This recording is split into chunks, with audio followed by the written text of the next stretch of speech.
Hello everybody! Welcome back to another Microsoft Flight Simulator live stream. I hope you are all doing well. Happy Sunday, my friends. Thank you very much for tuning in this evening, this afternoon, this morning, whatever it may be for you in this wonderful world.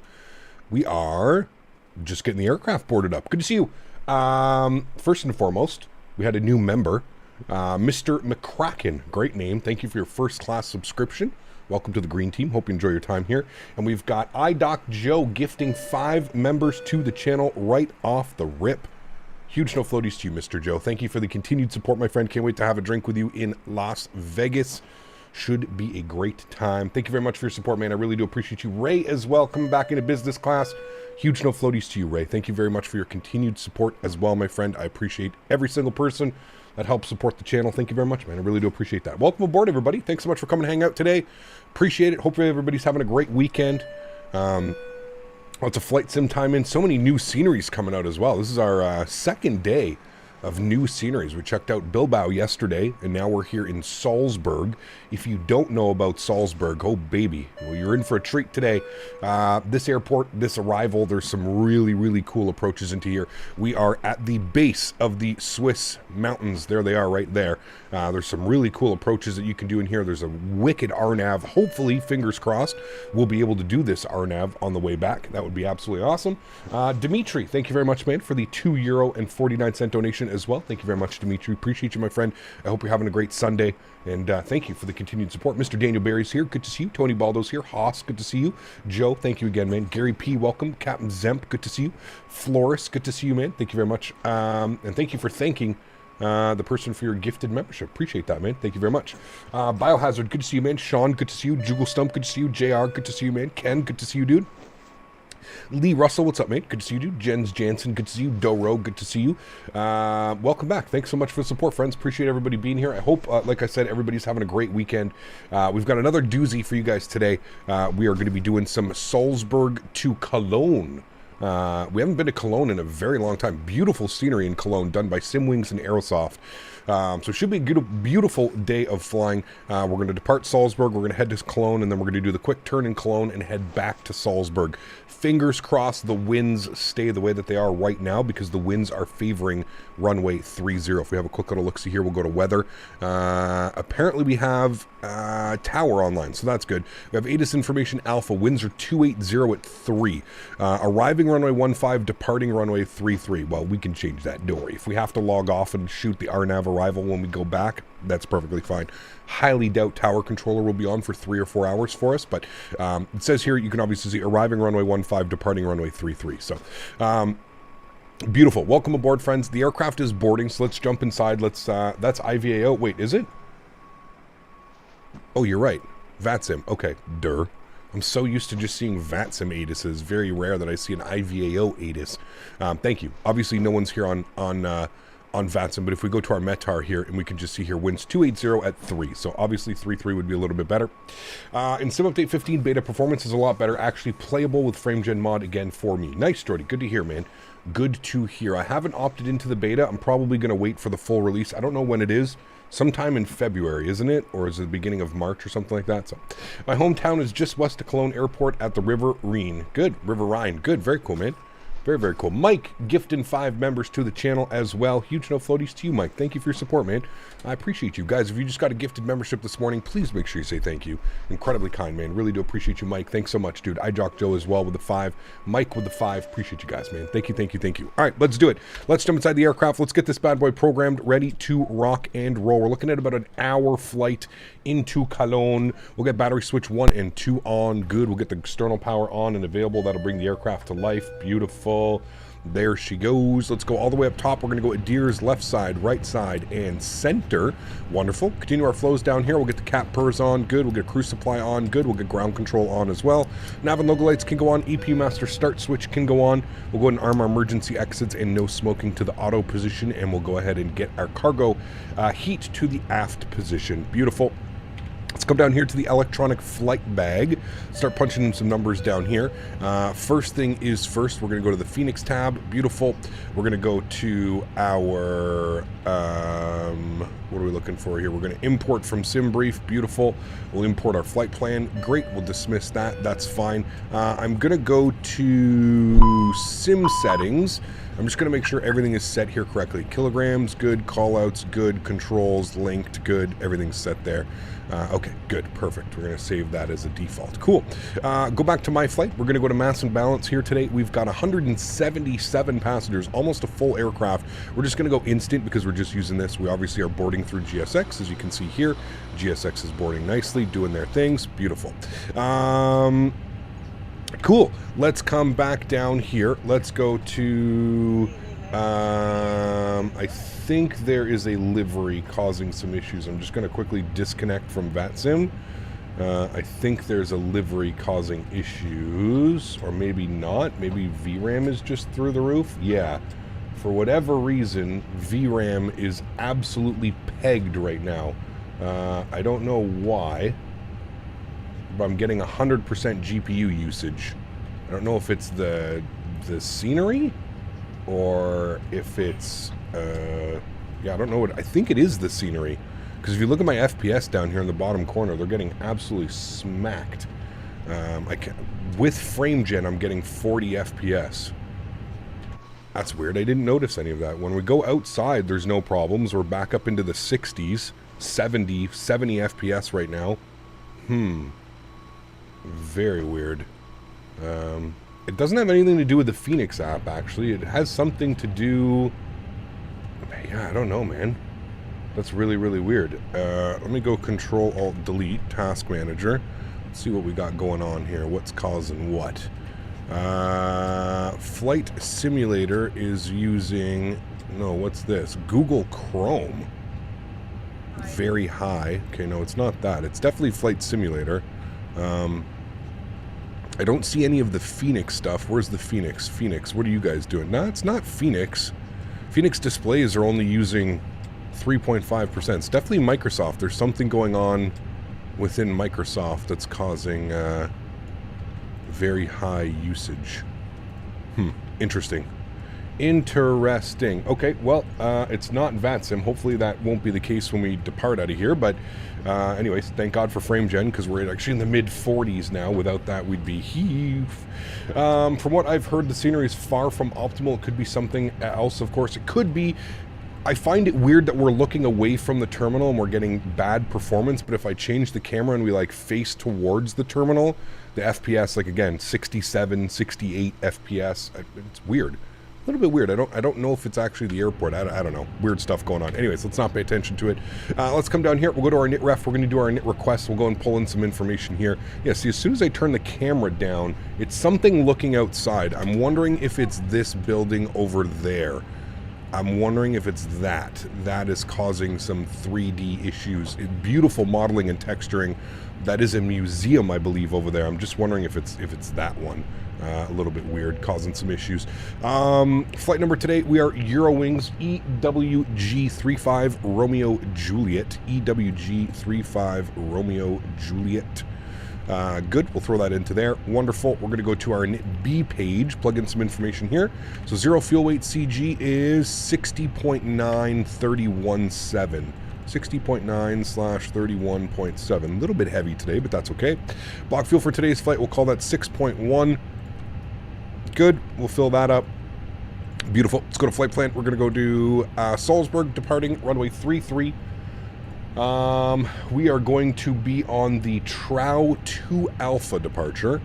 Trow 2 Alpha, there it is. We'll insert that, beautiful. And then to Cologne today. If we have a look-see here at our charts, go to Cologne, go to weather, go to ATIS. We do have a VATSIM ATIS, so it says arrivals are on 14 left, runway 24. Information Gulf, automated weather, runways in use 14 left and 24. So if you have a look-see here at the airport, 14 left and 24. Most likely, pardon me, gonna plan, what are the winds? Winds are 210 at 9 knots. Okay, well, we're going to expect runway 24. That's what we're going to plan anyways. I don't know if they're departing out of 24, arriving on 14 left. It kind of says both. Expect ILS approach, runways in use 14 left and 24. Transition level 6,000, wind 210 at 9 knots. Okay, we're going to expect 24 with that. So we'll come down here. We'll go ILS 24. We're going to be on the Gulk 2 Charlie arrival. I don't know if it's going to have that. Gulk 2 Charlie, it does there, beautiful. And then we're going to do our approach vias, and we're just going to have a quick little look-see here at this. So if we go to EDDK, we go to approaches, we go ILS 24, we pin that, we have a look-see at this. It looks like it wants to take us from the Cologne VOR, so we're going to select that one. We'll go Cologne, good, and we'll go ahead and insert that. Beautiful. Scroll through our flight plan, make sure we don't have any crazy discontinuities or anything like that, which we don't. Beautiful. Everything looks good there to me. I am happy with that. Let's go back to our knit ref tab. Initial cost index will be 15, and we're going, 5, and we're going for a cruise altitude of 320, 32,000 feet. Knit B page should be plugged in as well. Wonderful. Let's go to our performance data. While we're waiting for this, let's go ahead and spool up the APU. Good. We'll come over here to our performance data. Let's go to our departure performance. Salzburg departing 3-3. Good. Close that. Don't need that anymore. I can never get used to the European call signs. Adding the numbers and letters and stuff, it does take some getting used to. That's for sure, man. Flap 1 departure today. Force token out. Anti-ice off. Packs will be on. Sync up load sheet. Sync up live weather. Calculate our V-speeds today. The best thing is, if it stays like that, is to reboot Microsoft Flight Simulator for the next leg. Let's hope it isn't the case, though. I think it's just the scenery, man. I think there's just something off in front of our nose that's causing some issues. Cap, are you aware of any Fenix throttle calibration bugs with the TCA Airbus Quadrant? Tried flying the Fenix last night. My throttles are just jacked up and will not store my calibration. I haven't heard of that one before, man. Usually it's going to save your calibration. I think you have to save it as well, like a manual save. But no, I've never had, I mean, I've had issues with them being like super finicky, to the point where like sometimes you don't think it's going to work, but you just patience, man. Patience is the key with these, setting up your throttles and stuff. Make sure that you have the most current driver off the Thrustmaster website. That would be my biggest advice. Make sure that that is downloaded and updated, and then you should be good. Shouldn't have too many issues.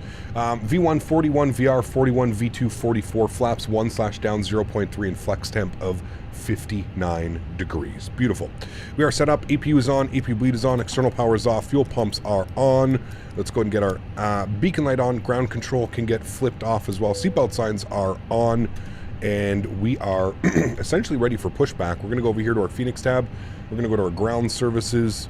And we're going to remove the chocks and cones and remove the GPU. Beautiful. Sweet. How come you never adjust the thrust acceleration? You don't really have to, G-Mark. You don't really have to, man. The thrust acceleration, it's usually at 1500 AGL, which I believe is what it's like in real life. I don't know if in real life they change certain things, but I just usually go 1500 feet thrust reduction. I haven't ran into any problems in my 6 years of flying an Airbus, so I just don't touch it if it ain't broken, right? That's my famous saying. If we have a look-see here at our departures, we can see here that we are planning to depart on runway 33 and our initial climb 8,000 feet. So we'll bug up 8,000 feet for our initial climb. Beautiful, that's set. Let's go to GSX. Let's prepare for pushback and departure. Beautiful. Let's come back down here to our electronic flight bag. We're going to go to AlexSiu. We're going to go to the AOC menu. We're going to go ahead and go to received messages. Primary load sheet, 177 passengers plus 4. Go and accept that. Beautiful. Return. Good. Gotcha. Always find the EFB is different than what it is in the MIC-do. It's a good question. I didn't even see if it gave us that information. What did it say? Acceleration height 2420. You're right. I probably should change that then. What did it say? 2420/2420. 2420/2420. I'll start doing that, G-Mark. I never even noticed that it gave you a thrust acceleration, but there you go. 2420. We got that in there. Good eye, actually, G-Mark. I didn't even think to change that number. I just figured that number was always the same. Just did a nice real-world cargo ops with FedEx A300 from Memphis to KLBB. It's such nice new scenery. Nice. We'll have to remember that one for the next time we're doing some cargo ops, man.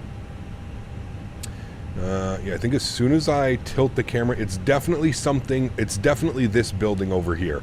Because as soon as I move the camera and it's out of eye, you can see here we're back up to like 60 FPS. But if I turn the camera and we actually look at that building over there, look, the FPS immediately dropped to like 45. So it's definitely that building right there that's causing the performance issues. Maybe they can get that figured out. It's like a clear, but I think it's a museum, I think people were saying. So we are going tail to the left. Correct. Let me make sure nobody is pushed back here. Oh, we got a British Airways behind us. Okay, so we're not going to push back quite yet. Thought about being a productive citizen, but 9 hours of flight sim seems more fun. Hell yes, it does. Hell yeah, brother. We're getting the bleed through textures. That will be fixed with Sim Update 15. Should not see any bleed through textures. Oh boy, it's real bad here today. I don't know if I've ever seen it that bad, the bleed through textures. That's quite awful. Hopefully that fixes itself. We don't have to deal with that. Do you think GSX is worth it? I personally think so. I know some people that would say no, but for me personally, I think it's worth it. All right, we're going to push back as soon as that BA plane gets out of the way. He's pushing and starting engines.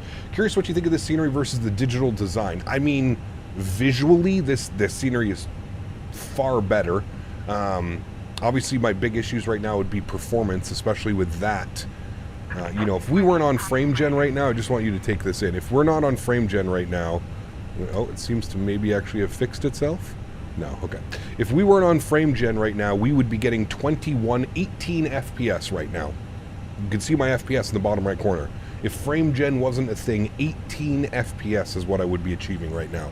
Again, I cannot reiterate that is not flyable for me. I don't know what has happened with the simulator over the last couple updates, but performance has just seemed to be sucked right out the window. It's almost like they know that a lot of people are using FrameGen mod now, so they've just like kind of tanked performance because everybody is, but I mean 18 FPS. I mean, look at the airplane in front of us. It looks like a slideshow.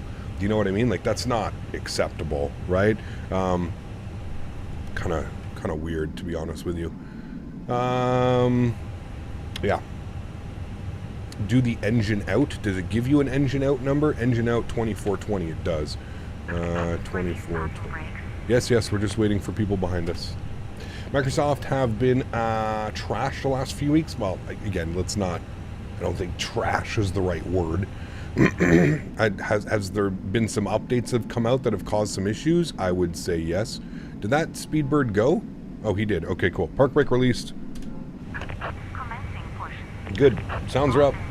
Engine mode selected to the start position. Let me squawk 1,000 here because we are going to be flying in German airspace. They like a squawk of 1,000. We'll turn that on and reporting. Good. We'll spool up engine number 2. Enjoy, my friends. There's a link to the FrameGen mod. There is, Kyle. Exclamation point frames in chat, man. Exclamation point frames. Block time. Thank you. Thank you. I knew chat would remember. Block time. We're starting it. Good. Who knows, the scenery might be very heavy. It's not, Tanush. I haven't had any issues with the scenery, man. I loaded in yesterday. I was looking at it. It's got the new terminal here as well. Yeah, I haven't really seen any issues. So, scenery developers also to blame with the degraded performance at airports. Again, I think, like, under regular circumstances, there's no problem, right? It's the simulator itself. It's not the scenery developers that are making the simulator not run optimally, right? Heatcap just started up the sim. Do you load your entire scenery catalog from the community folder, or do you just load the airports that you want and you're flying in and out of for the day? I load everything, man. I don't have like a scenery, whatever it's called. I know there's a tool that you can use. I don't use any of that, no. Now, hopefully I don't push back into this Eurowings 737, which is right there as well, so that's good. Let me go to GSX, and we're just going to stop here and complete pushback. Good. Let's go ahead and spool up engine number 1. Stay out of everybody's way. She's about to get inserted into the engine. Very good. Always like to see that. She now ceases to exist. Park brake is set. Is there to know how to lower the render latency on while using FrameGen? No, I have no clue, man. No clue, man.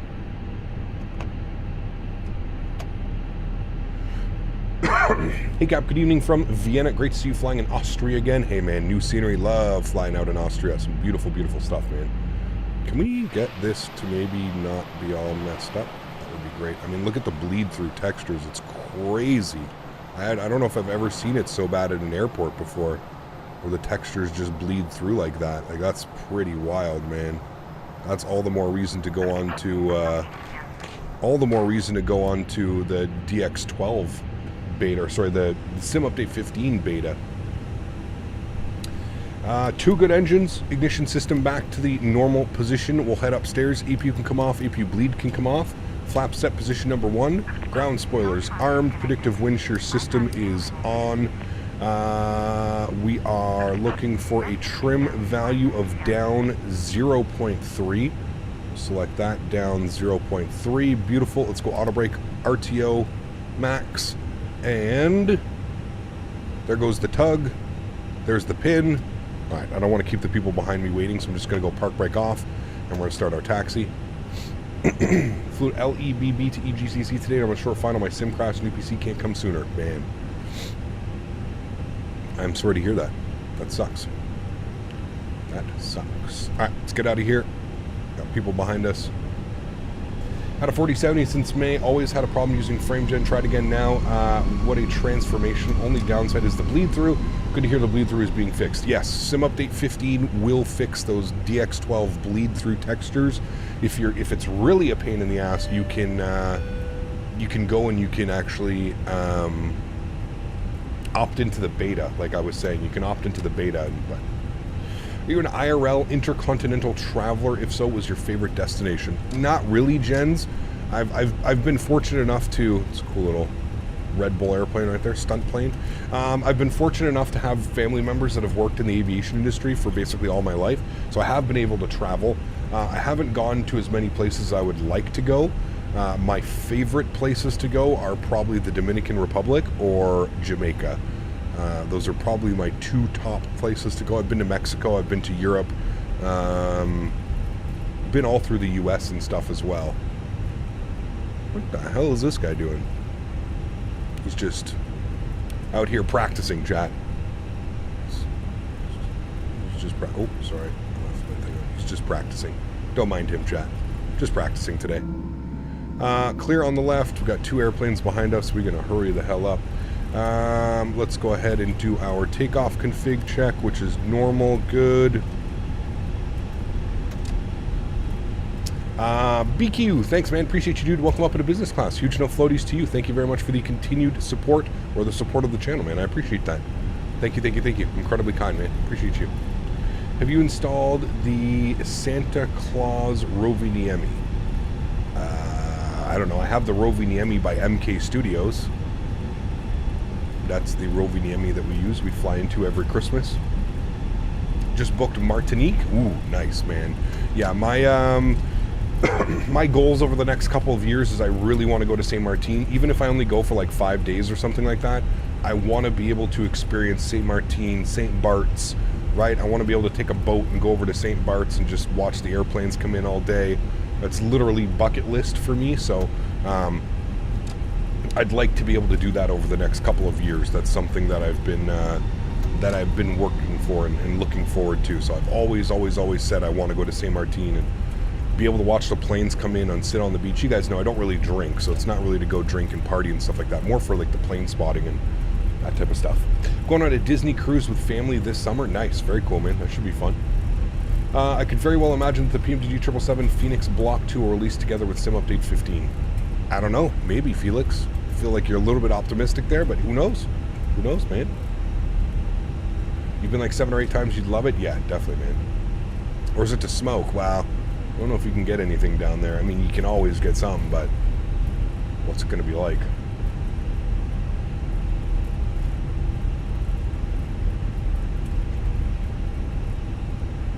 I go to Punta Cana this year, recommended. Love Punta Cana, man. Love Punta Cana. If there's one thing that I can say about Punta Cana, though, is spend a little bit extra and get yourself a nice hotel. The hotels really, they really, I don't know what this Speedbird's doing. He's literally waited for all of us to taxi down to the runway and hold short. Yeah, I spend a little bit of extra money in when it comes to hotels in the Dominican, man. It'll go a long way, especially when it comes to the food and the amenities and stuff like that. You know, weed is 100% legal here in Montana. Yeah, but I don't know too many. I don't know too many people that are going to be taking trips down to Montana, right? All right, let's get our landing lights on, runway turnoffs, nose lights, wing lights, strobe lights. Get everything to the on position. Beautiful. Learn that the hard way in Punta Cana. Oh yeah. Oh, yeah. We'll get you. Mr. Midnight Maverick, good to see you, man. Welcome back. Hope you're doing well. 2 days ago, I did an uninstall and reinstall Microsoft, and wow, the performance improvements going with the new form for me. The sim updates come out nice. There you go. No ATC? No ATC. No. Hello, Captain. Is this better than the digital design scenery? The digital design scenery is a little bit out of date. That would be my only real concern when it comes to this scenery. This scenery is like... It's the modern rendition of the airport, meaning that it has the new terminal. It's got Terminal 2 and stuff like that. So I would say that this scenery is a little bit better. I'm having a little bit of performance issues though when it comes to this scenery, just because I think that museum that's over there. So hopefully they can dial in the performance numbers and visually I think that this is definitely the better of the two airports. Yeah. All right, Speedbird out there in front of us. He's flying the departure. We're going to give him about another minute or so. San Martin is awesome. Great seafood, cheap beer, and the people are some of the nicest people I've ever met. Nice. Okay, cool. That'd be cool. I've been told we're booking the Maldives to next year. Oh, for next year? Damn. I mean, that would be... Jeff went to the Maldives a couple years ago. He said it was a great experience. I'd believe it. I would believe it.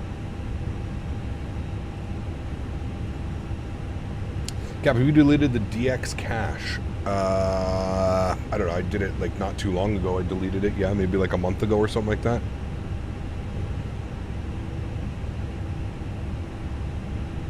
Do you have an A380? No.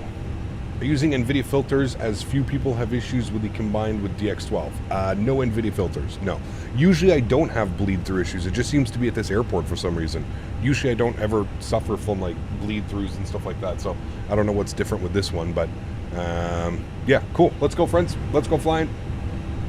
Salzburg traffic, Eurowings. What the hell's my call sign? 35 Romeo Juliet departing runway 33 Salzburg. All right, let's do it. Throttle's up to 40%. It can help with performance, Sunzen. Yeah. Chrono's on.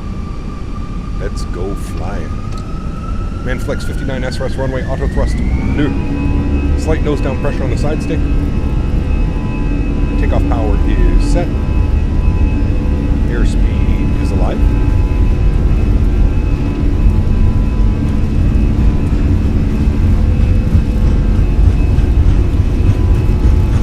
Knots, we're neutral.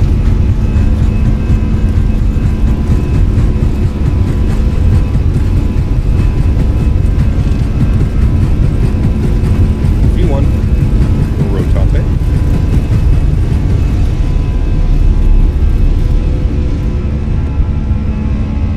Positive brake, gear up.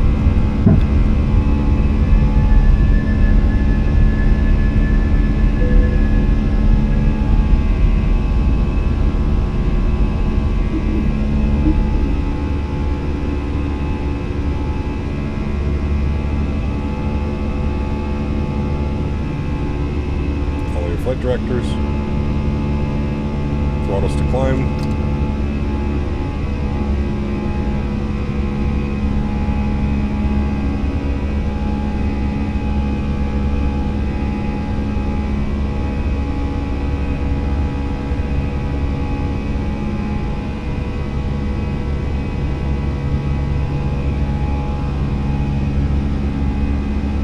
Beautiful. Bumpy.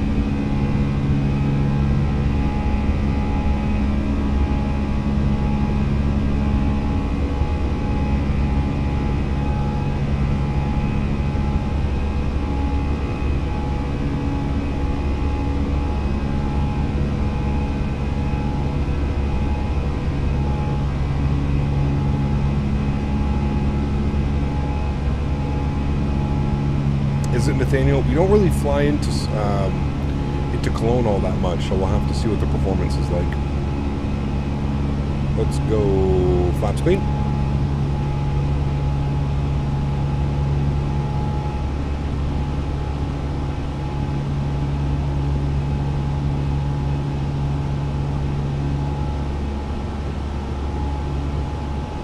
We'll probably do some flights, JJ. I mean, obviously as a content creator, right?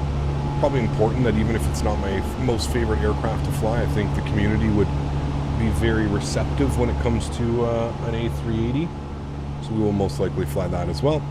Beautiful. Autopilot 1 is on. Back up into the flight deck. Let's start doing some things here. Ground spoilers, disarm.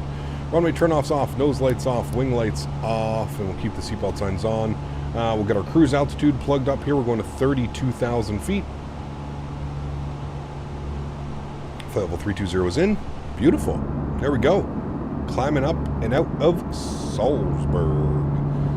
Any idea about a V2500 package like the IE engines? They're supposed to be coming, Finland guy. I don't. At this rate, I don't think we're ever going to get a release date, but yeah. Gep, do you ever had to do an uninstall and reinstall Microsoft to fix issues? If so, is it worth it? I have, yes. And yes, it was. I was having major stutters on touchdown, I don't know, maybe about a year ago. Every single airplane that I flew into every single airport, I would touch down and the sim would pause for like a solid 3 Mississippis. Couldn't figure out what it was doing. Tried to remove this, tried to remove that. It ended up just being a fresh install. Obviously something got corrupt. And like I say, what I always tell people is if you are going to do an install and you're certain that it's nothing in your community folder that's causing an issue, move your community folder to somewhere safe, uninstall the sim, reinstall the sim, then just move your community folder back So that way you don't have to go and download all your airplanes, all your sceneries, all your utilities, everything over again, you know, so.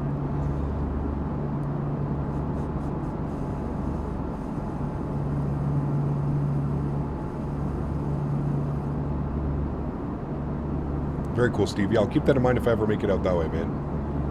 I definitely will. What is RDPresets? It's a developer. Scenery developer. All right, 10,000 feet, standard barometric pressure. Landing lights are off. Beautiful. And we've got some nasty weather up here in front of us, so I'm going to keep the seatbelt signs on for now. I have a feeling coming up through there we're going to get some, a few little bumps here and there. There is a pretty nasty weather system as we roll through about halfway through our flight. If I go over to, how the hell do I do this again? Weather, never mind. Yeah, right there. There's that weather system. We are currently right here. So we're actually not going to hit the weather system for all. We'll probably be at cruise altitude as we're passing over that weather, but you can see that weather system is absolutely massive. Almost all of Europe. Look at that. That's insane. So we should get up and above that, but we're just going to keep an eye on things. How many gigs does your Microsoft installation take, Cap? 100 plus? Oh, yes. 100 plus. I'm probably close to like 2 or 3 terabytes now, Marku. Scenery, utility, airplanes, liveries. Yeah, I'm definitely over 2 terabytes. Probably closer to like 2.5, 3. Your cruise altitude is 12,000 feet? Yeah, don't do that, man. That's because it's trying to keep you on a low altitude airway. You can cruise at like 330, 320, whatever you want.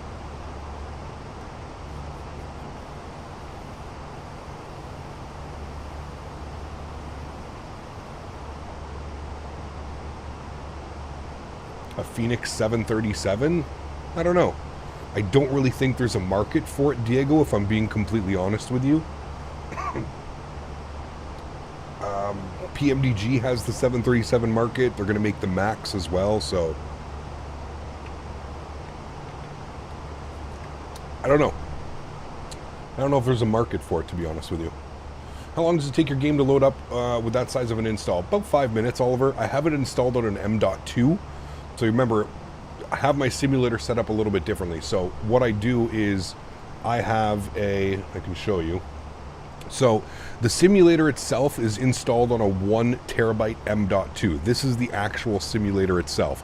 Everything else, all of my scenery, my everything is installed on this 4 terabyte Western Digital SSD.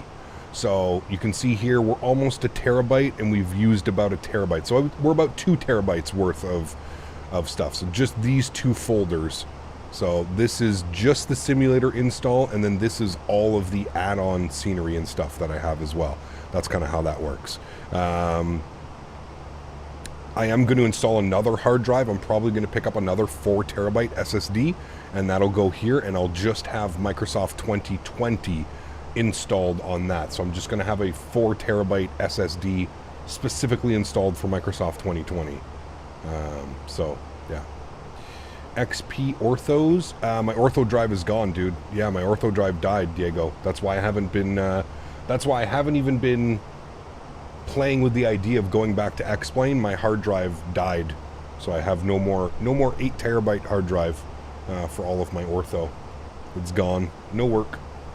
Is there a cap on how much storage a PC can run comfortably? Like, I know it's based on the motherboard and what it can handle, but is there a rough number? Completely depends, Kev. I mean, no, there's no really rough number. If your motherboard has 6 slots for it, you could buy 6 10 terabyte SSDs. You know what I mean? So it's yeah, I don't know. Your community folder is on a separate drive. No, my community folder is still there. I hard link them. I sim link them, Oliver. So everything is installed on that 1 terabyte M.2, but then I just have like a folder that all the scenery goes. What's WS all runways? I'm not sure. So much time and nights leaving the ortho downloading. Oh, dude. I felt bad for my old PC, man. My last PC, Like, and building orthos is not easy, right? Like, it uses quite a bit of CPU and GPU power. I remember, dude, batch building like 150, 200 tiles at a time, like overnight. Remember the batch build, dude? Oh, baby. Man, oh man, oh man. The batch building.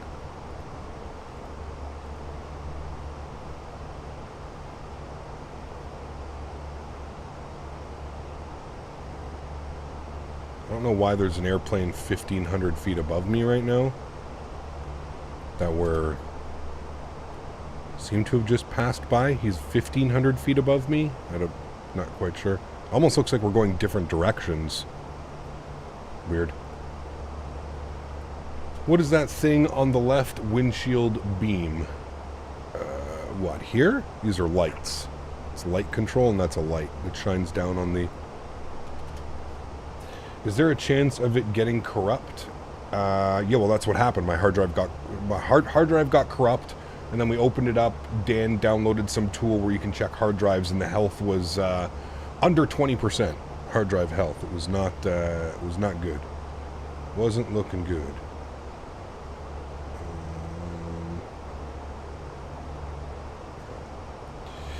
Do you pick up the 10 airports from Sim Design? If so, are they any good? Yeah, they got sent to me. There's some great ones in there for sure. Yeah, I mean, I almost think his Bermuda scenery is, for that price, you're winning by just getting the Bermuda scenery. So looks like X-Plane clouds ahead. Sir, you are EyeDoc Joe. That does not look like X-Plane. Looks like we have a nice like ceiling with some clouds under it. Pretty cool. X-Plane will never get like ceilings like this. When I get a PC, I'll use it for Microsoft. Do I need a virus program, or is it going to be FS related sites and downloads? You should be good. You should just be good with Windows Defender, to be honest with you. We're about to enter some soup here, chat. We're going to get some engine anti-ice on. We're going through the soup. Climb performance is going to be affected here just a little bit, but worth it. As we come up through some of this soup. It's beautiful, dude. You can see the Swiss Alps over there off to our left. I love flying this part of the country. This part of the world. Stop hating on X-Plane, bro.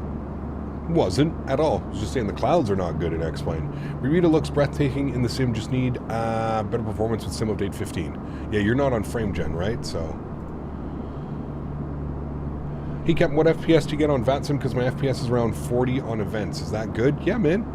Like I always tell people, as long as you're above 30, man, 30, 35 should be like as low as you probably want to go without experience any type of input lag. I find, for myself anyways, when the simulator gets below 30, 35 FPS, that's when I start to notice input lag. So you start to flare, and it's not flaring the way that it usually would because there's a lag in between you inputting inputs on your joystick and the simulator actually responding to those. So, first landing with the fly-by-wire, it's like the controls are on ice, little pitch down for approach, but like you've gone full joystick motion. I agree, yes. They definitely need to fix it, Strody. Yeah, for sure, man. When was Microsoft, the first one released? I'm not sure.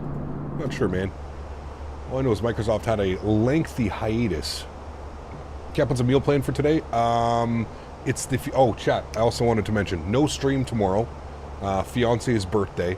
I'm going to be out there all day at the farm helping her do some stuff. Just basically, she doesn't want anything. God bless her, man. She's like, she doesn't want me to spend any money. She doesn't want any of that. So I'm just going to go over there. I'm going to help her out for the day. I'm going to do all the chores. I'm going to feed the hay. I'm going to do the water. I'm going to make sure that she can just kind of relax and have a nice day and not have to worry about it. She doesn't get a day off. You know, running the farm and running the barn and the horses, there's no day off when it comes to that. So I'm going to spend the day with her tomorrow. What I'll do is on Tuesday, we'll have a stream. We'll have a makeup stream, if you will, on Tuesday. I don't know if we'll fly in Europe, but on Tuesday we're going to we'll do a makeup stream. You guys know I don't like to miss our schedules. I don't like to mix up the schedule. So Tuesday we'll do a makeup stream, but tomorrow there will be no stream.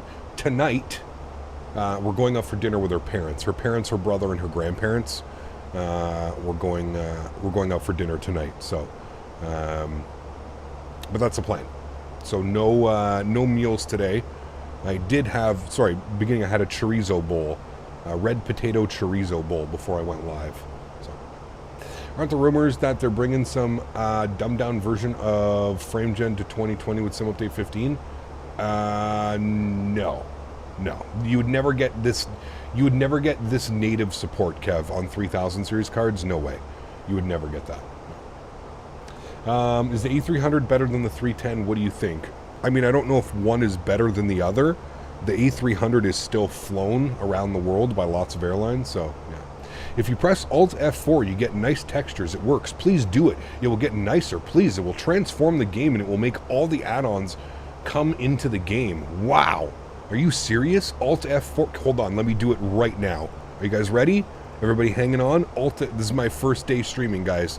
What does Alt F4 do? I've never heard of anybody trying to get me to press Alt F4 before. Jesus Christ. Oh, man. Feed the hay. How does that work? You take the hay. You put it into the... you put it into the wheelbarrow. Or you put it into the back of the little, what do we even have? I don't know. It's like a little trailer that attaches onto the ATV, and you go around and you take bundles out and you throw it down to the horses. Alt F4 turns on FrameGen, of course. Yeah. My Corsair keyboard disables Alt F4 when you start a game. See, it's good. Smart. Olaf, thanks so much for support, man. Appreciate you, dude. Welcome up into business class. Huge no floaties to you, Olaf. Thank you. Appreciate the support, my man. All right, we're above the clouds. Anti-ice can come off. Does the A300 is FPS heavy, if you know what I mean? A little bit. I mean, I find all of the add-on airplanes are a little bit frame heavy compared to like default stuff, but yeah.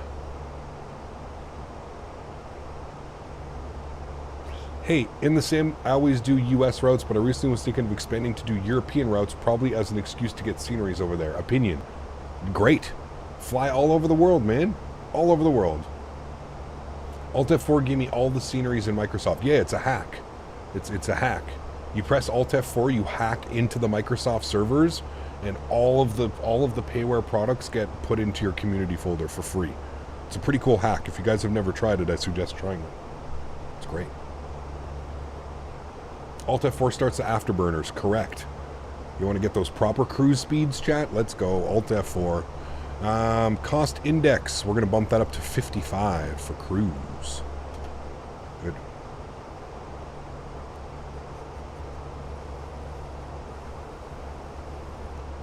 Hyperfin, nice. I mean, if we're getting technical, Alt F4 does increase your frame rate once it kills the processes. Correct. Wait, Cap, instead of the stream on Tuesday, can you do an evening stream today? No. I won't be home in time enough. And if I do, it'll be way too late, man. I probably won't be home till like 9 or 10 o'clock tonight. CPT. Hey, Tango. Long time. Uh-oh. What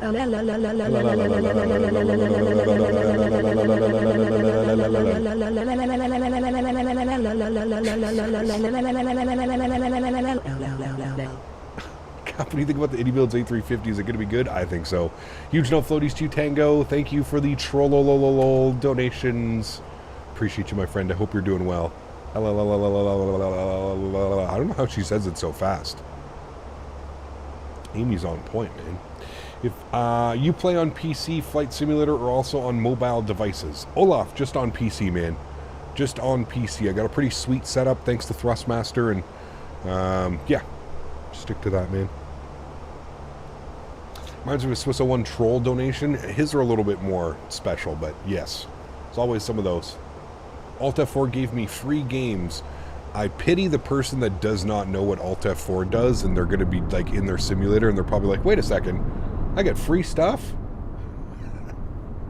When I was 7, I asked for a forum how to lower the flaps, and they said Alt F4, and they got it. Uh-oh. I mean, dude, before people understood what, like, the early days of streaming years ago, there was a lot of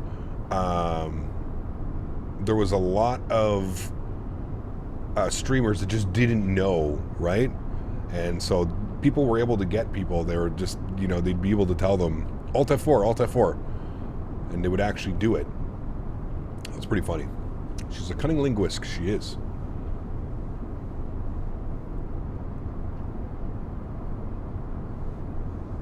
Plays Microsoft on flip phone? I wish, dude. Imagine that. Picked up some rocks off Saturn last night. Want some? Yeah, no kidding. This guy, man. Are you just waking up today, Mr. Mopar?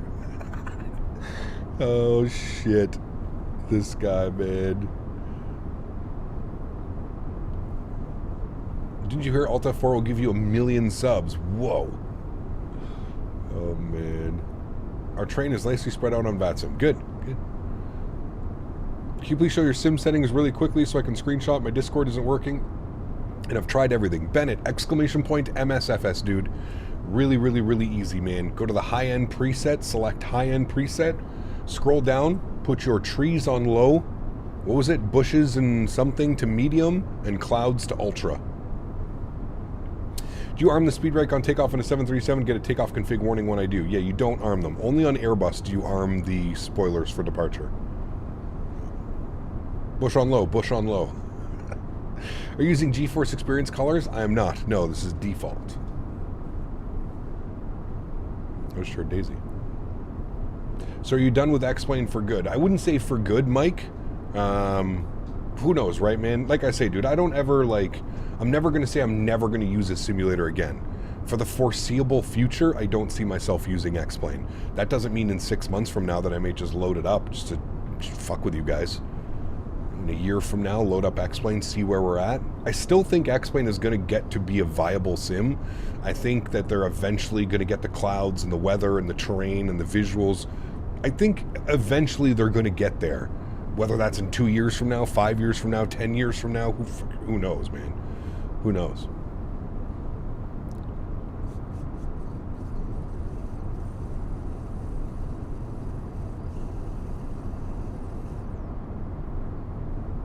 Mopar went to the moon last night. Actually, he went past the moon. He went to Saturn.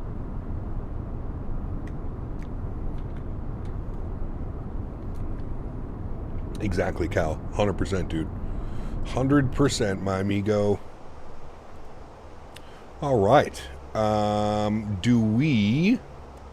Where's our top of descent? Top of descent's in a little bit. I'm wondering if we want to climb up even more, chat.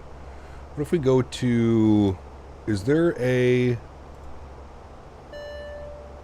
I thought there was a progress page. There is a progress page. Optimum is 3.4. Let's climb up to 340. How about that?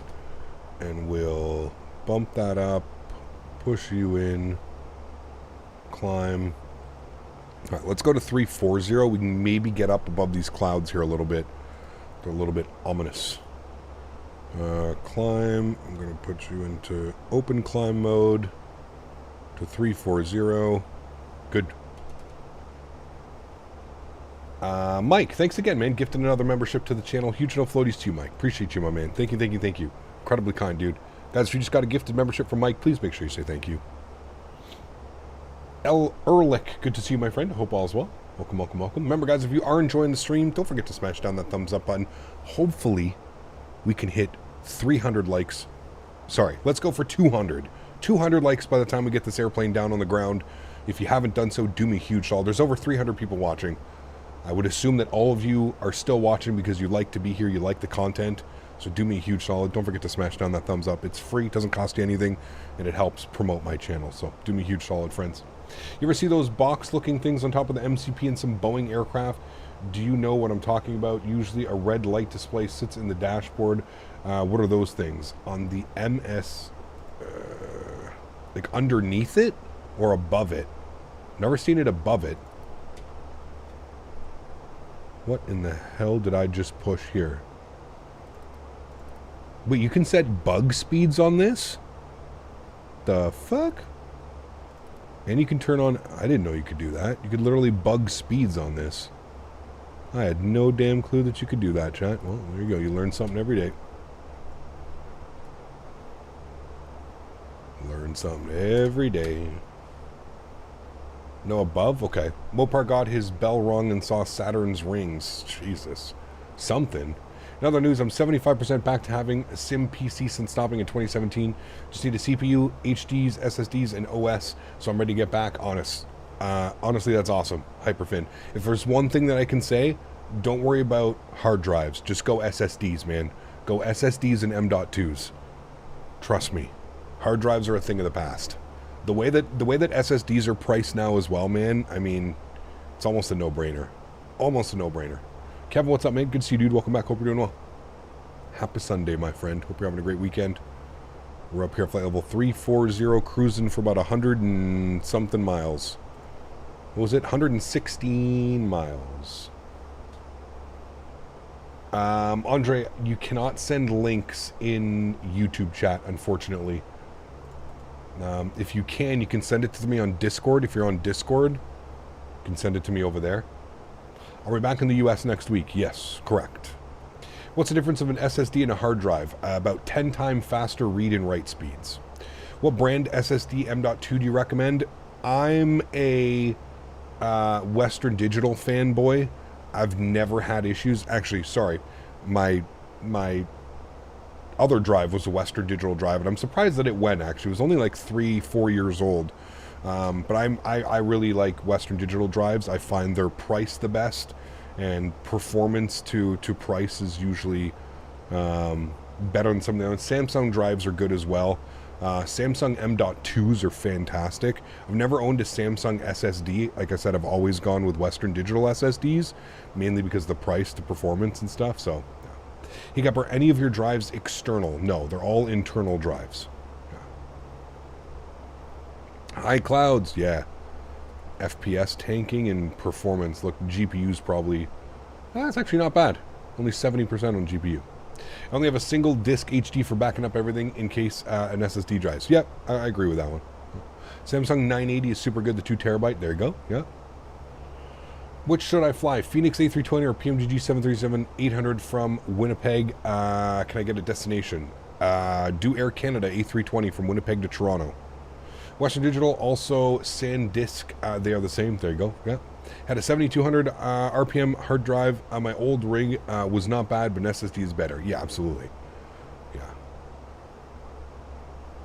Been using a Samsung SSD Evo Pro since 2017. There you go. Nice, nice. I have a Samsung I have a Samsung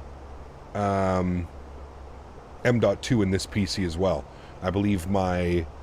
Yeah, it is. My OS. I have a 500 gig OS drive. My C drive, 500 gigs. It's a Samsung Pro 980, 970. One of them. That's fine. That's fine. About to land in Phoenix, then I'm on my way to Winnipeg. Nice. Very cool. How can I set up for like new drives, like an SSD, if I have everything on a hard drive? Probably... fresh installs would be the way to go, Sebastian. There are some files that you can just like transfer over and move over, but yeah, probably fresh installs, which you're going to be looking at. Do you need to run your sim in DX12 to get frame mod? I hate having to be on DX12 to use frame gen, glitchy ground textures. You do, Kev, yeah. I mean, I will say this, man, I really don't run into ground... There are some situations where there are definitely some weird ground textures. I can say this, Kev, with Sim Update 15, everything's going to be fixed. The bleed through textures on DX12, all of that is going to be fixed, so Sim Update 15 can't come soon enough. If it's really pissing you off, you can opt into the Sim Update 15 beta right now, and hopefully it'll resolve those issues. My big question is, though, monitor. Currently use a 49-inch ultra-wide, but I've heard mixed things about online for sim. Keep it or sell it and get a 42-inch normal ratio screen. It's a tough call.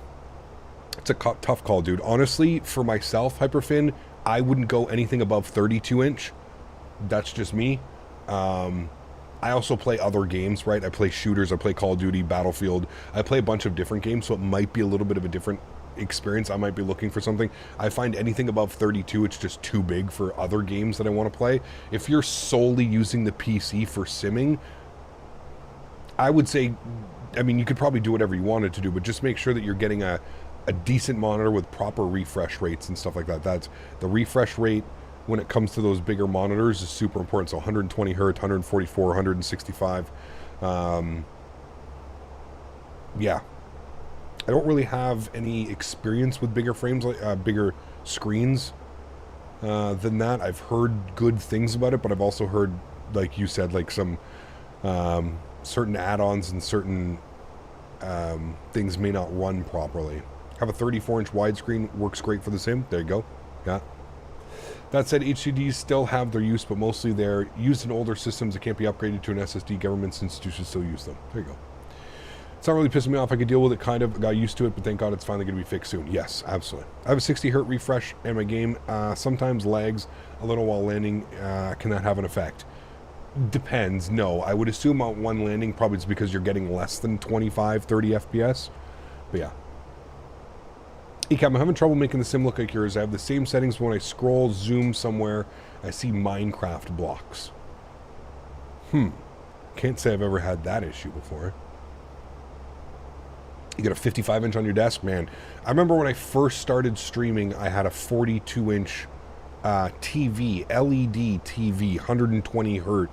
I paid stupid amount of money for that 10 years ago. And that's what I used to sim on all the time. I simmed on that forever, and then I finally moved over to the computer monitors. It was only up until, like, I don't know, I want to say like 3, 4, 5 years ago, I started understanding the difference between, like, latency and millisecond response time and all that stuff. So, did you see Turtle Beach's new side stick? I didn't. Let's see. Interesting. Interesting. $400? Oh, that's not so interesting anymore. Nope. $400? Holy fuck. I mean, chat, what do we think? It looks cool, but like Turtle Beach? I'm using a 45 ultra wide curved monitor with a 200 refresh rate, and it's a game changer. Scott, huge no floaties to you, man. The $5 donation. Thank you very, very much for the monitor with a 200. I mean, one day I'll get there, Scott. One day I will be there. I feel like you have to remember, right? For me as a streamer, I wouldn't necessarily take my setup. I have to do certain things that, like, if I was doing this hobby by myself, I'm with you guys about like 43-inch super wide wraparound monitors. I would do the same, but unfortunately, as a streamer that uses it now with a capture card and stuff, there's certain resolutions that I have to do without having like black bars on the screen and stuff like that, right? In order to offer you a full screen experience without having weird lines and stuff, it's a little bit weird that you have to do. But yeah, that's, I mean, when you start charging that much, you're getting into like Thrustmaster HOTAS. I don't know, man. I gotta be honest with you. Every Turtle Beach product that I've tested and sampled and put my hands on at these Flight Sim Expos has always felt so cheap and like plasticky, toyish. I don't know, man. I think that's way too much. $3.99 USD. USD. That's fucking, oh my god, that's gonna be 500 Canadian. There's no way, dude. I'm sorry, man. That's, I mean, it looks cool. I don't think this is like a flight sim either. This is way more like this is for like DCS type stuff, right? Like, I don't know too many flight simmers are gonna go fly their Airbus with this setup, but I don't know, man. That seems, 400 USD. That's more than the Boeing yoke, which, nah, there ain't no way that that's beating the Boeing yoke as far as what you're getting. I think that's going to be a big miss from them, in my opinion. Not at that price tag. No way, dude. That's crazy, man. Think Air Force Proud is sponsored by Turtle Beach? Maybe.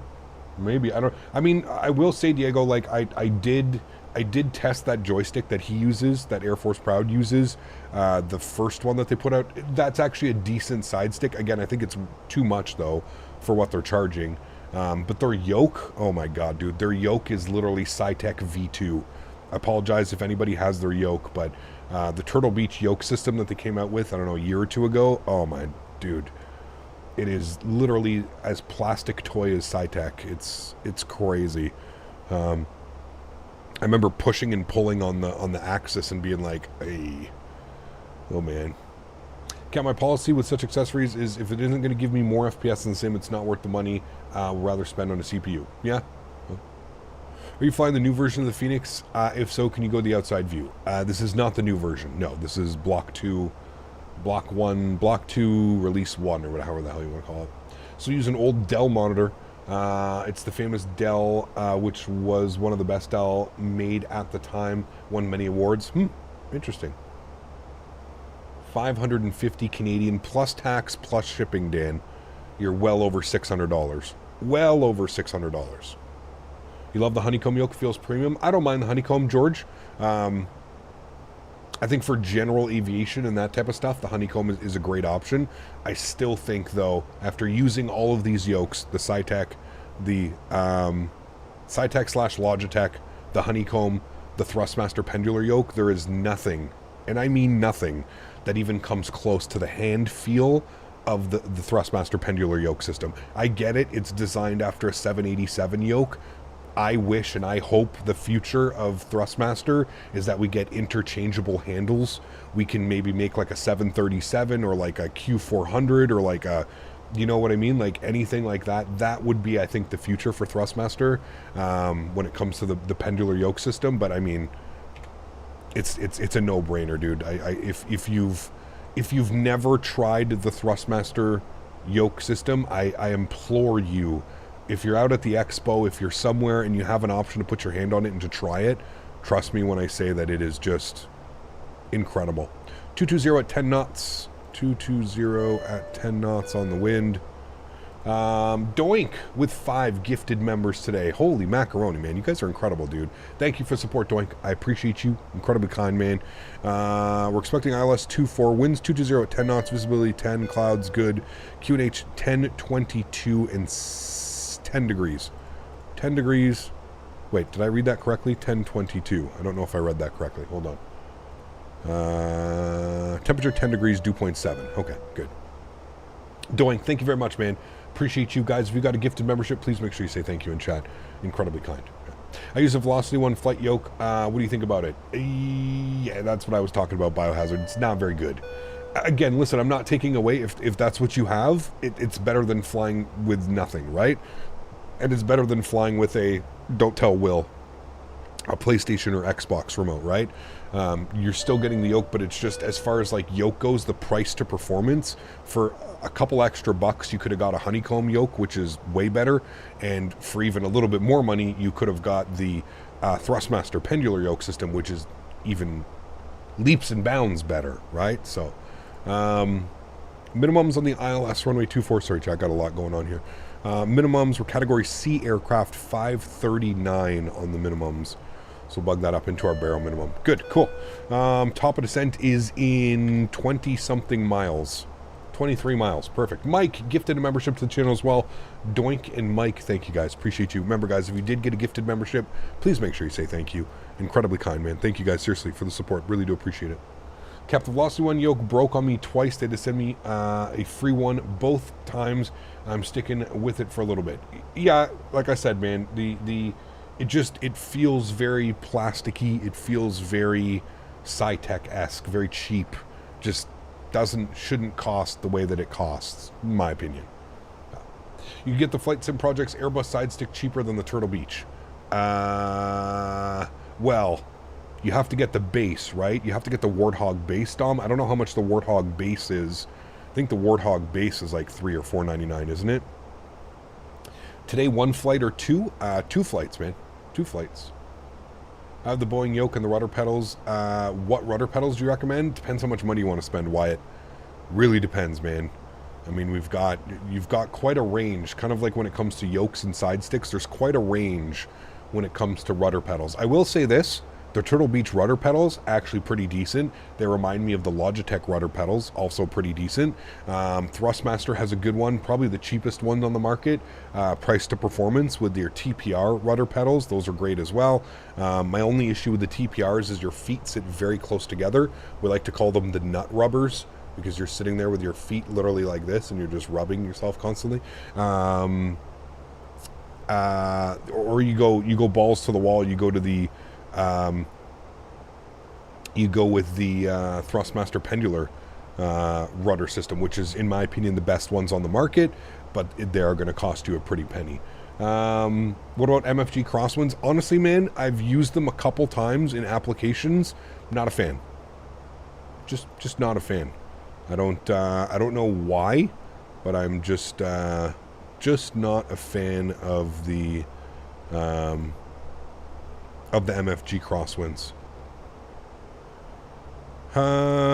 Okay, we are getting ready for top of descent. I'm going to start our descent now, down to 5,000 feet. I don't know what intercept was. Do we still have ATC online?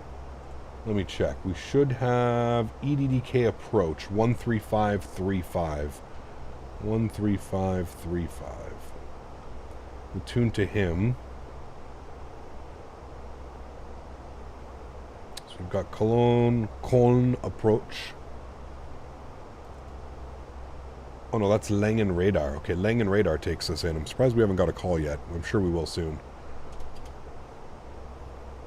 Do you enjoy the fly-by-wire A320? I do most times. Right now, it's doing some weird updates and stuff right now, so I'm just gonna let that chill out for a little bit. I'm gonna get some engine anti-ice on here, chat.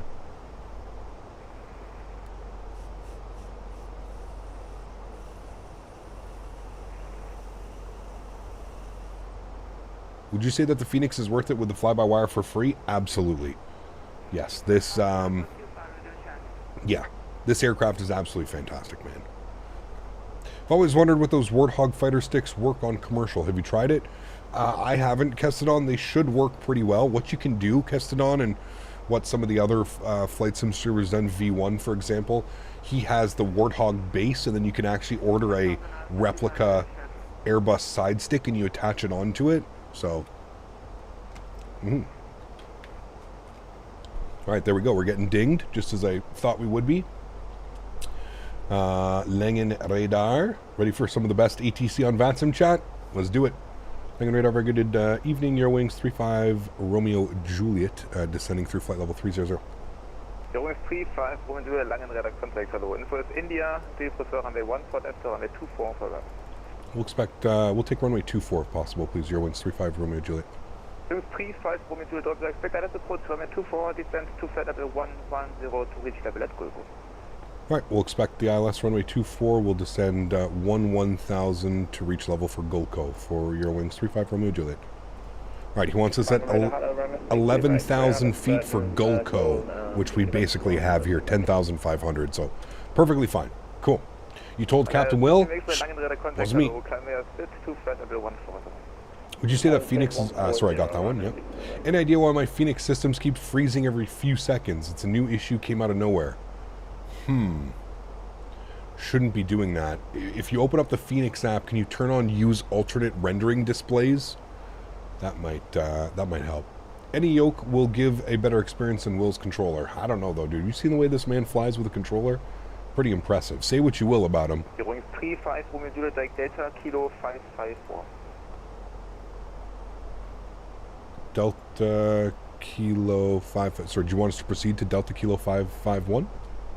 554, Delta Kilo 554. Delta Kilo 554 will proceed direct now, thank you. Delta Kilo 554.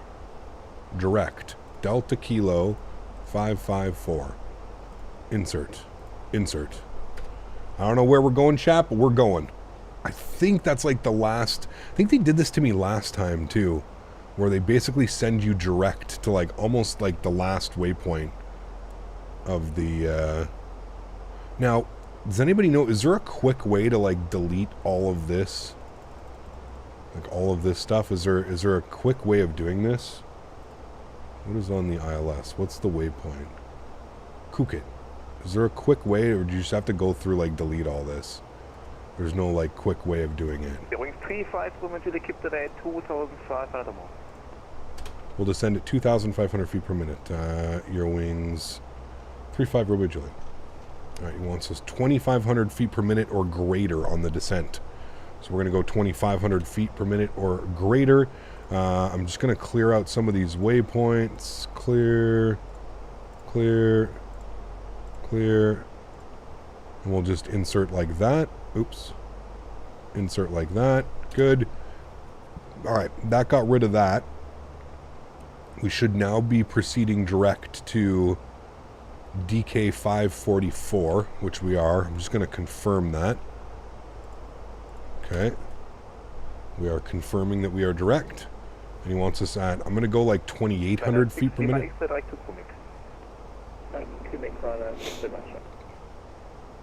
That's a steep descent? Not really, man. 2,800 feet per minute is pretty normal, pretty average. I don't think you would even notice it if you were sitting in the back. What's the best pedals for Microsoft? I mean, again, wow. Crazy. I feel like that's going to be subjective, to be honest with you. Everybody's going to have a difference of opinion. In my opinion, I love the Thrustmaster pendulars. I don't think there's a better rudder system on the market. They're so smooth. The build quality is exceptional. It's all aluminum, stainless steel, metal. Those clouds, that was quite beautiful coming through there. We can get the engine anti-ice off now.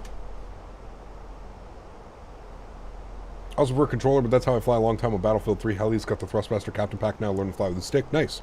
Here you go, Olaf. Yeah. Very cool, man. I'm going to change this back to 5. Or actually, we'll go like 25. Going to throw out a little bit of ground spoiler. Slow us down a little bit. We're a little bit quick.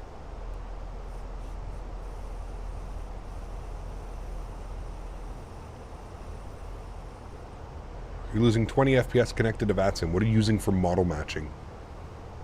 It's pretty common, man, to be honest with you. Transition level was, we had it in the ATIS. Transition level 6,000 feet. What do we have in here? Performance, next, 6,000. FL060. Thank you. Bear Viation, my friend. Good to see you, dude. Huge no floaties to you. Hope you're doing well. Gifted 5 members to the channel as well. You guys have been crazy, man. Thank you for supporting one of the OG members, chat.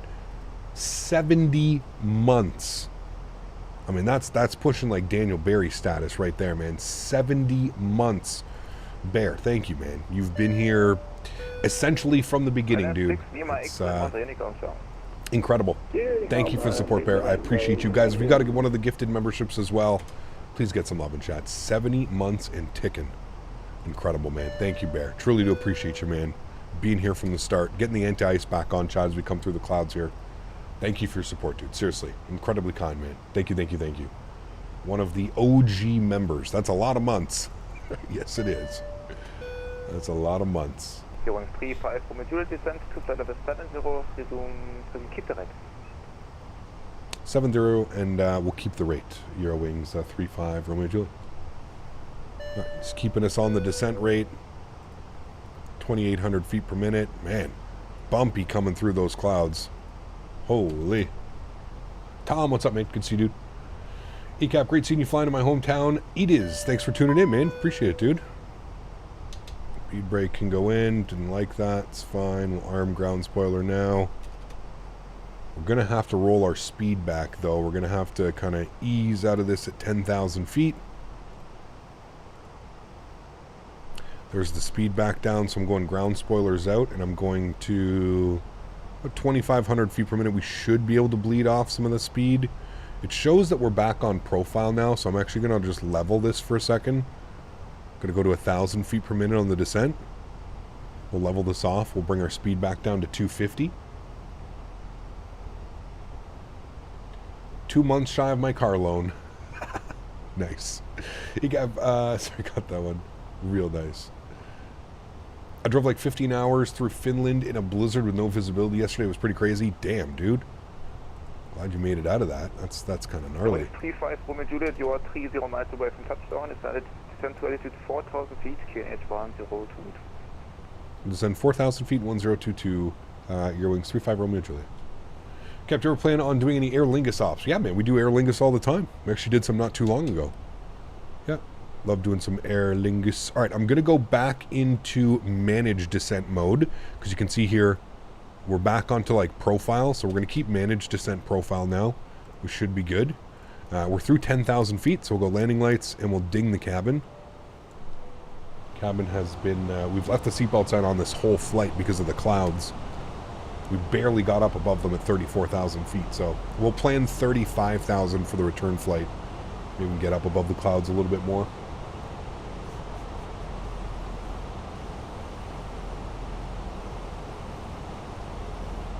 Chat, we've had some beautiful landings this week in the Fenix.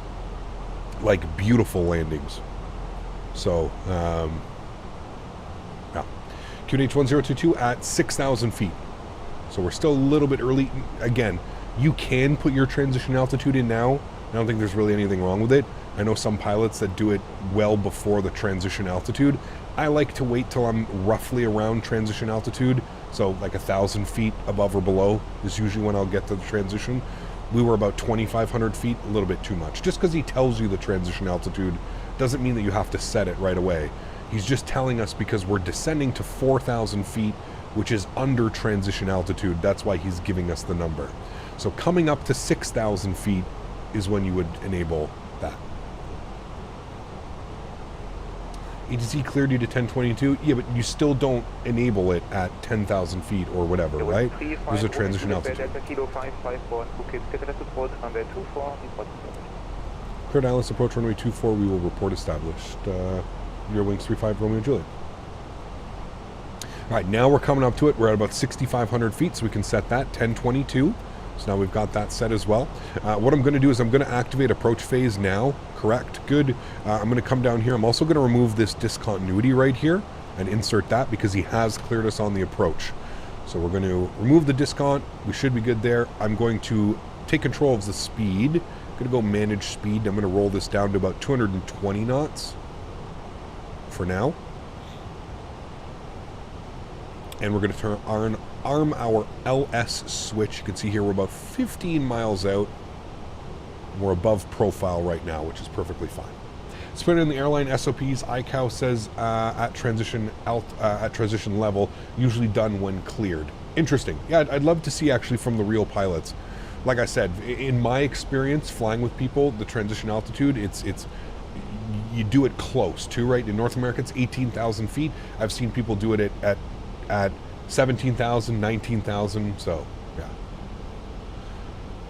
Why does it do it when you activate approach phase? What does it do when you activate approach phase? It basically makes the aircraft know that we're in landing state, so it's going to bring your speed. Managed speed will go down. Yeah. You don't need managed speed when you activate the approach phase. Usually it likes to bleed off your speed, so I like to just manage my speed. We also have people behind us, and I also find if you activate it, it'll start slowing down the aircraft a little bit quicker than you want. Also, when you're managing your speed, it allows you to keep the aircraft at a speed and also extend flaps without the airspeed bleeding off too heavily. This on the frame gen mod. Any idea if it should enable anti-aliasing FXAA? Shouldn't have to worry about any of that, Kyle. Yeah. Have you tried the updated Horizon A321 Neo? No, Diamond, you'll never see that on my channel, man. In order to do that, you need to purchase the Latin VFR A321, which will never happen. I will never give Latin VFR my money for that. Sorry, dude. But yes, try TAA, what Dan is suggesting. What does it say? Starting March 4th, Discord are starting to assistant names. I have no clue, man. I don't even know what that means.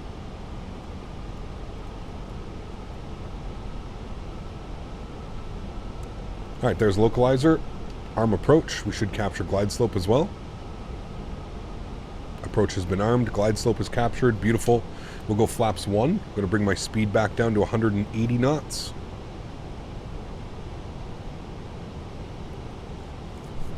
Good. Lokestar and glide slope. Hanging radar, Eurowings 35 Romeo Juliet, fully established, 24. 35 Romeo Juliet, thank you. Connect tower 12498. 12498 for Eurowings 35 Romeo Juliet. Thanks for ATC.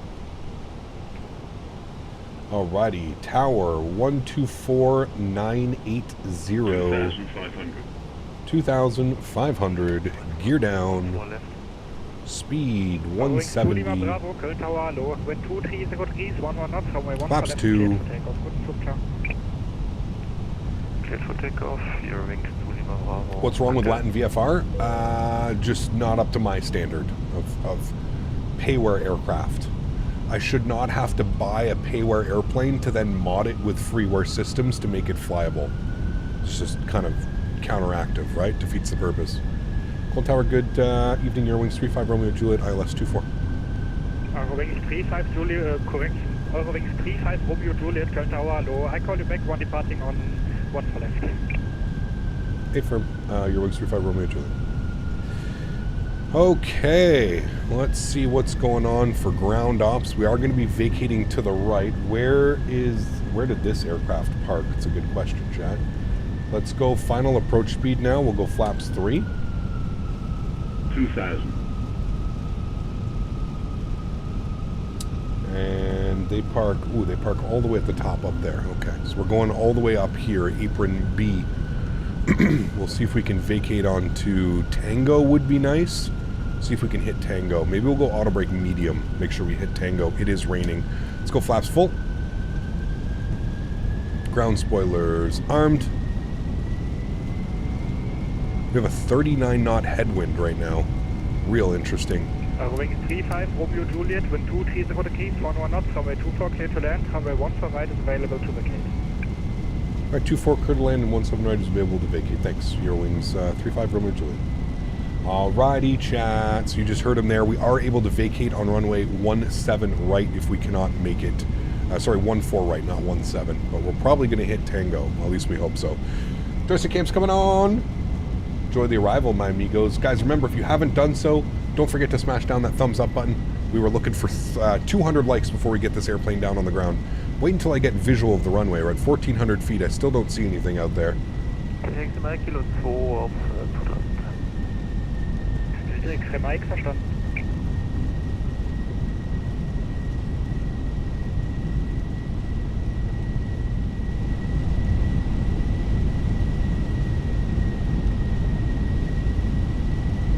Still waiting for the runway. Pretty big wind shear right there.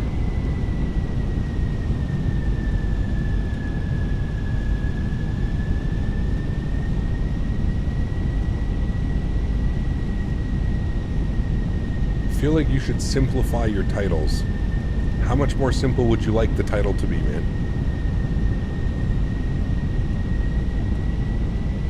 I feel like the title is pretty self-explanatory.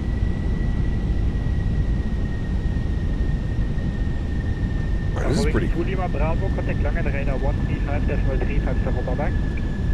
The airport's like right in the middle of like a storm. Pretty weird. Contacting Langen Radar on 135.35, Eurowings Prima Bravo, dankeschön. Get ready to take control.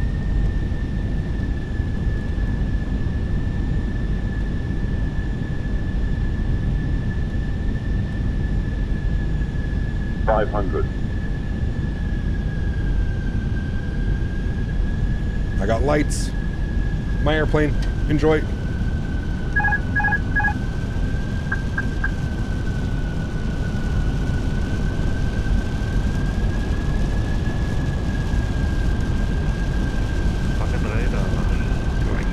Holy, this is sketchy, Jack.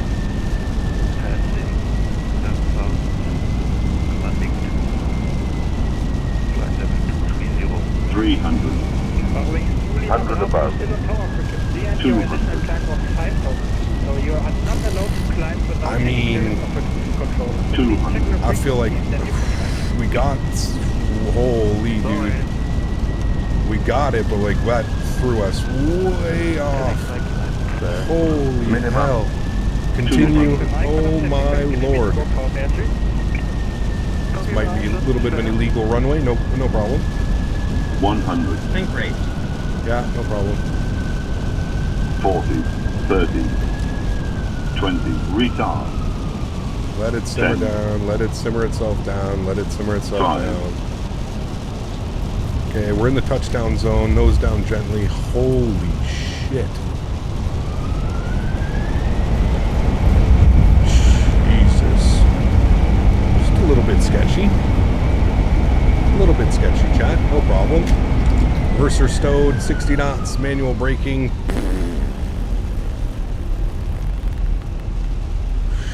Eesh. Eurowings 35 Romeo Juliet, contact tone on 121.730, bye-bye. 121.730, Eurowings 35 Romeo Juliet, see you. Holy chat. I think we're getting a write-up for that one. I think we're getting a write-up for that one. I don't know if that one was legal, but hey, man. Little bit spicy there. 121730. Ay. That was fucking sketchy, dude. Holy shit. I mean, listen, technically, we had visual. At minimums, we did see the lead-in lights, but that little bit of a dive there to get us back on track, that was a little bit spicy. 121730. Call ground, good evening, Eurowings. 35 Romeo Juliet vacated Tango.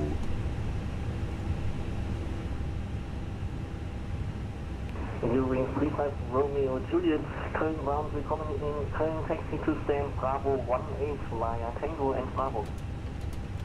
Alright, stand to Bravo 18 via Tango and Bravo, Eurowings 35 Romeo Juliet. Alright, well. Ground spoilers, flaps. Go to the gate. We haven't had a crazy arrival like that in a very long time. Like weather-wise. Damn.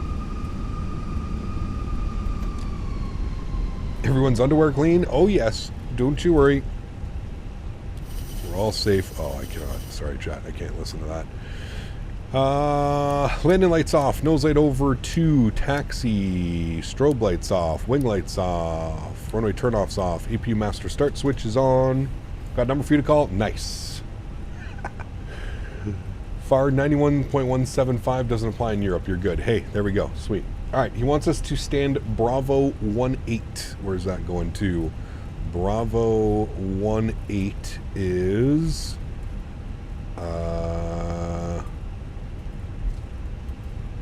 anybody see Bravo 18?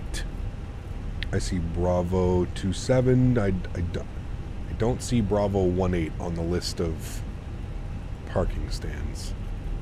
Bravo 18? 1-800 do better. I actually think we did a great job on that one, surprisingly. Stop our clock. What was the flight time? 1 hour and 1 minute. Probably about an hour. GSX, does it even offer me Bravo 18? Okay, it does, apparently.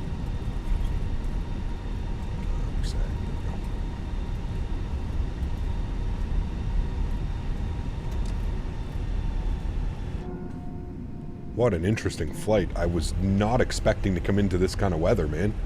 Judging by the Mentha report here, I don't think they were expecting this type of weather as well. Pretty crazy. All right, give us Tango and Bravo. So all the way down Tango, we make a right turn on Bravo, and then I'm assuming our stand's right here, Bravo 18. Assuming that's what that one is. We'll see. Base landing cap, I'll hop off. For now, we'll be back before the second landing. Much love. Sounds good, Sean. Hopefully I'll catch you back. Yes, we are doing the return flight, chat. We are doing the return flight, and if you did enjoy that arrival, extra spicy on that one. Don't forget to smash down that thumbs up button. Hope you guys enjoyed that one. Hopefully we reached our goal of 200 likes before landing. I love how, like, after we land, now it doesn't even look that bad. Visibility is somewhat decent, although it's pretty gnarly. Pretty gnarly weather. You could just see, like, the cloud in the front as we were, like, coming in exactly where it was. Pretty wild. Pretty wild. Let's spool up our APU.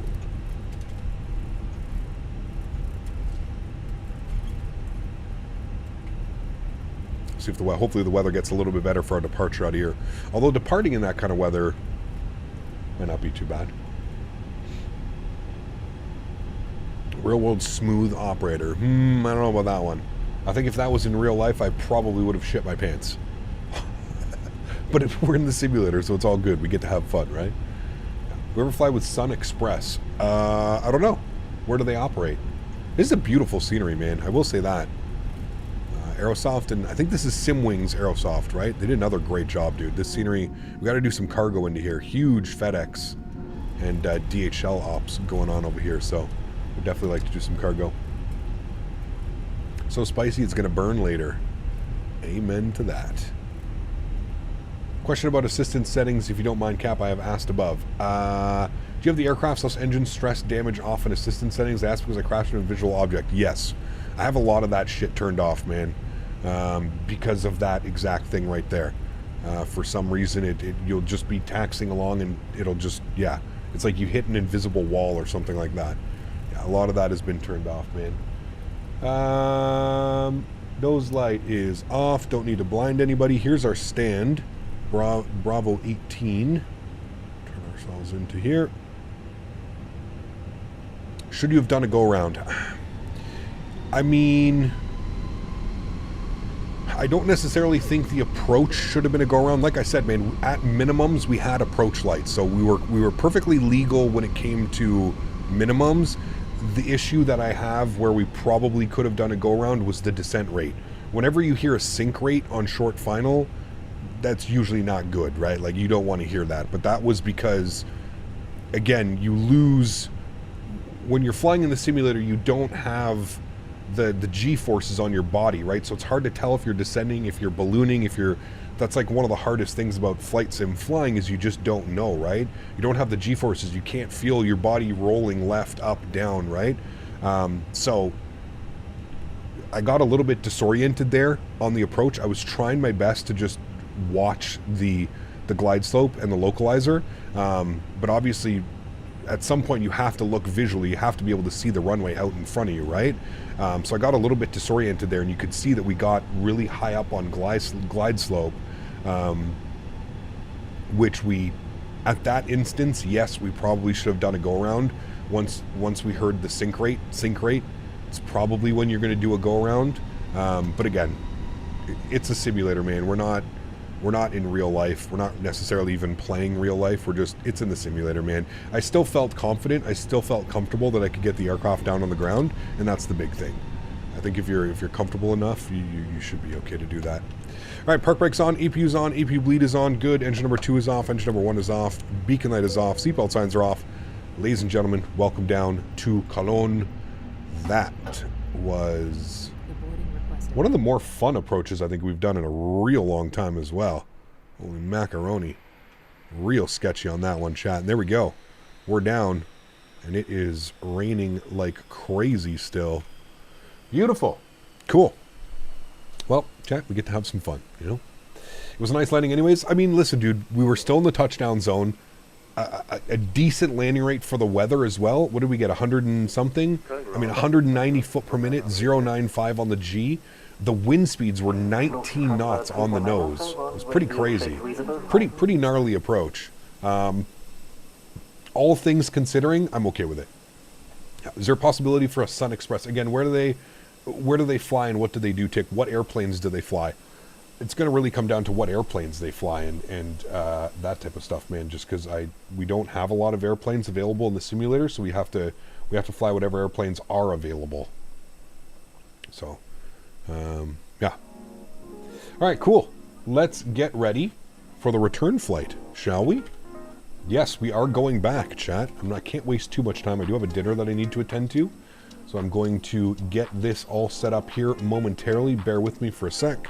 Going to get our new flight plan filed off. Got some tunes for you guys. All right, we're going EDDK over to Lowe's for Salzburg.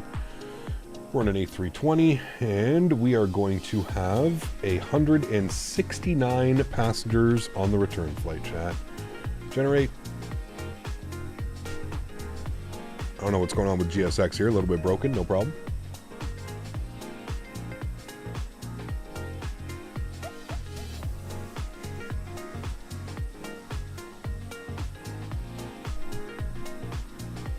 I'm going to file 350 for the return flight back so we get up and above those clouds for a little bit. Ooh, somebody already got the flight plan. Okay. Edit.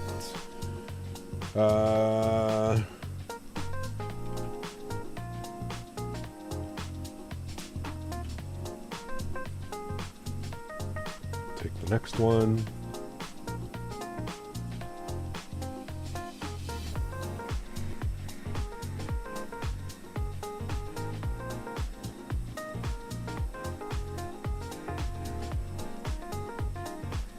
Okay, flight plan's been filed off. 35,000 feet has been sent. Good.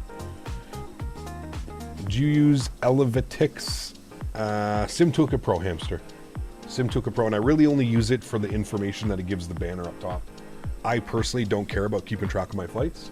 I can understand the appeal to it. I understand why some people would like to, but SimToolkit Pro gave us a 183 on the landing rate, chat. 183. So we're close, probably around the 180s, 190s, I think. Do you prefer flying in Europe or America? I'm probably a little bit more comfortable flying in North America, but I like flying everywhere, man. So many beautiful places in the world, right?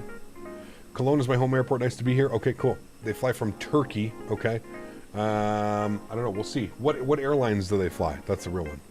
Real world would go around when you lost visual again after once seeing the lights, right? Not really, Castevens. They probably would have kept flying the approach because, again, it's not so much if you lose visual of the runway after seeing it. It's if you lose visual of the runway after minimums. After minimums, if we lost visual of the runway, yes, we'd have to go around. We didn't do that. We had visual of the runway and the lights by minimums, and that's really all that matters.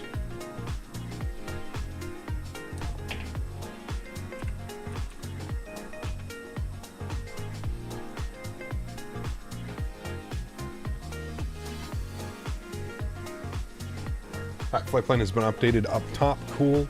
Ever thought about doing controlling? Yes. Yeah. The dinner party will understand if you're late. You're a pilot after all. Oh, yeah.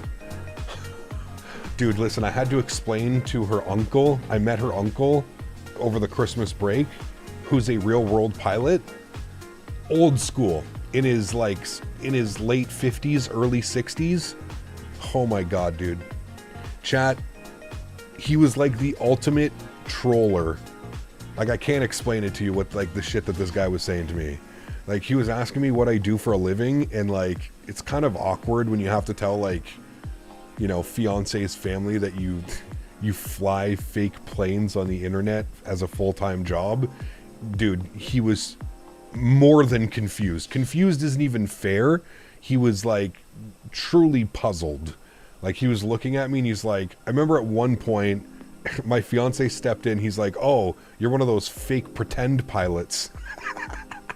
I was like, oh, fuck, dude, this guy is not, he's not letting me live this one down, dude. Yeah, I'm a fake pretend pilot. It's exactly what I am. He ended up being pretty cool, and I ended up, like, explaining to him, and he was actually very surprised at the knowledge that I had about aviation and about certain things and how systems worked and stuff like that. But yeah, he let me have it, man. Initially he was just like full blown like, oh, you're not a real pilot? Oh, fuck you, you're not good enough. It was like one of those, you know what I mean? Like, come on, man, I'm a real pilot. You're over here talking to me about simulators and shit. So it was a little bit weird at first, but oh, would you look at that, chat? The sun's coming out. Huh, Captain Canada's coming to the airport, no problem. Let's just put a fucking massive rainstorm, and then here you go. No problem, just put the sun out for you now. No problem. Yeah, you're down on the ground? Okay, cool. Just had a gnarly ass experience? Yeah, no problem. You're down on the ground now. Here's a little bit of sunshine. I'm telling you, I'm cursed, man, when it comes to weather. I'm literally cursed. Like, the weather just follows me around and just, oh, yeah, Captain's coming in on the ILS runway 24. Let's just put a big old rain shower right in front of him. No problem. No problem. All right, let's, we're almost done that, the deboarding process. That's happening. Okay, we're all good. We're good. Flight plan has been filed off. Everything is set. Cool. Let's come down here, dismiss. Let's go to Fenix tab. We're going to go to my flight. We're going to import next flight. Good. Should be Cologne back to Salzburg. Yes, wonderful. Viva Las Vegas, Viva Las Vegas, Viva Las Vegas. Viva Las Vegas. See you at the Rio with the $25 donation. Huge no floaties to you. If I had to guess, I know who that is. Not going to guess. Good to see you, my friend. I hope you're having a great Sunday. Hopefully your flight into Tampa was good. Maybe that's somebody completely different, but I'm pretty sure that's my Tampa pilot. Well, if it was XP, final would have been rolling cash fire rescues. Something. Just got my Fenix ground certifications. Should see me on soon. Very cool, man. Very, very cool. Absolutely awesome, dude. Thank you for the $25 donation, guys. Let's get some no floaties in chat. Thank you, man. They ever made a tablet 60 FPS 2 on Block 2? That's something that I hated on the Fenix. Yeah, it's definitely the input. Some of the things can be a little bit better on this for sure. All right, 169 passengers. We're going to load. We're going to go instant. Good. I believe they're done the deboarding process. They are. Cool. So I'm going to go GSX, and we're going to go to restart Kutal script. Good. We're going to come down here. We're going to go to init ref. We're going to do our init request. Call sign for the return flight. Eurowings 42 Delta Kilo. Throw that up into there. Good. Beautiful. We're going to go init B page. We're going to plug in some numbers now here. So it's 60.2, 30.9. 60.2/30.9. So almost a full aircraft again. A little bit lighter than the return. We're going to go 6.2 on the fuel. Good. Flight plan, we'll leave that blank for now. What did I file? Did I file out of runway 14 left? I did. Okay. I'm going to turn the tunes down here just for a second, chat. We're going to turn up controller. We're going to get our IFR clearance back. I'm going to go to GSX. We're going to request, sorry, SimBrief, okay. Okay, knows we have 169 passengers. I'm going to request boarding. Good. VSAG again. That should be good. Beautiful. All right, cool. Let's grab our clearance, shall we? We've got ATIS. Kilo. Cleared to Prague. Comic 1 Charlie departure. Flight plan route climb via 5,000 feet and squawk 1,000. Crew's already on board. We don't need to do that. 3MS, thank you very much for a business class subscription. I appreciate you, man. Huge no floaties to you. Thank you. Incredibly kind, man. I truly do appreciate that. Thanks so much. Yeah, but when we be flying in Poland? I'm not sure. Switching from Xbox to PC on Flight Simulator, any recommendation mods? There's a lot, man. Yeah, there's a lot, dude. I suggest going to flightsim.to and filtering by most downloaded. That would be my best bet, man. I mean, there's some mods off the top of my head that I could tell you to get, but I mean, there's tons of freeware sceneries and tools and this and that. So I would just go to flightsim.to, sort by most downloaded, and have at her, man. Have at her. Clone ground, good. Oops, no, I got to reconnect. Sorry. I'm still under my old call sign. 42 Delta Kilo. Connect. All right. We got to do this one again. And we've got info kilo. Just going to cycle frequencies here quickly.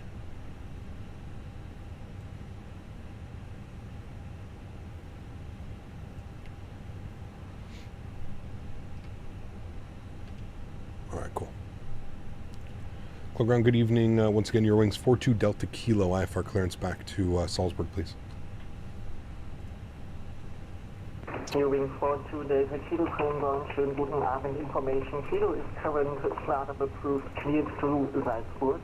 Comic 1 Charlie departure out of runway 32 right. Flight plan route climb via 5,000 feet, squawk 1,000. Cleared into Salzburg via the Kumi 1 Charlie departure, 32 right, climb to the SID, maintain 5,000, squawk 1,000, Eurowings 42 Delta Kilo. Eurowings 42 Delta Kilo, reflect correct. Alright. So, they've changed everything on us, chat. EDDKK departures, we're going to plan 3-2 right on the Kumi 1 Charlie departure. Good, and we'll insert that. Wonderful. Salzburg, weather. Let's have a quick little look-see here. We're going to go to flights, unload, import, SimBrief, U. Good. Let's see what they're doing in... Mr. Toronto Tango, stand Bravo 12, information kilo to Hamburg. Going to Hamburg. The Mentha report showing winds 190 at 3. I'm still shooting the RNAV 33. I don't care, chat. We're doing it, all right? We're shooting the RNAV. Is it the yes, that one? RNAV Zulu? No, RNAV Victor. We come in here from Whiskey Sierra 831 down like this, and then we have this massive turn down into the airport. Yeah. We're Whiskey 836 and then down like that, and we go in. We're definitely doing this, without a doubt. Come on now. Come on now, chat. This is like going to Innsbruck and not doing a circle to land approach. We're definitely doing this approach. Okay, cool. That looks good. So it's the RNAV Victor runway 33. So we'll find that here. RNAV Victor 33. We are going to be on the Batty 2 Romeo arrival. Our approach via, we're going to take Whiskey 831. We don't want 832, we want Whiskey 831. So we'll take that one and we'll insert that. Beautiful. Cool. We'll scroll through it, make sure we don't have any crazy discontinuities or anything like that. And we'll also make sure that we've got all of the proper waypoints. So let me just confirm this. It should be 833 to 837. 833, 34, 35. Okay,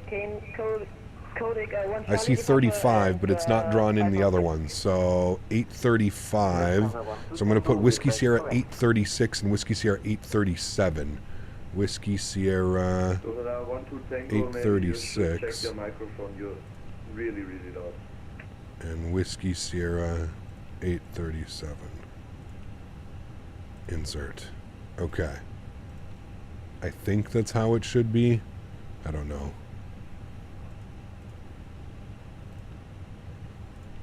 Remove that discount. Definitely don't want to hold. Anyways, it's fine. We're going to be visual from there anyways, so... it's weird. It's almost like it's not drawing in the runway, but it is drawing in the runway. Anyways, okay. That's fine. We've got all that in there. That's good.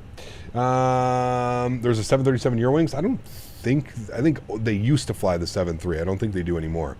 Init ref, initial cost index will be 5. We're going up to flight level 350 for the return flight. Good.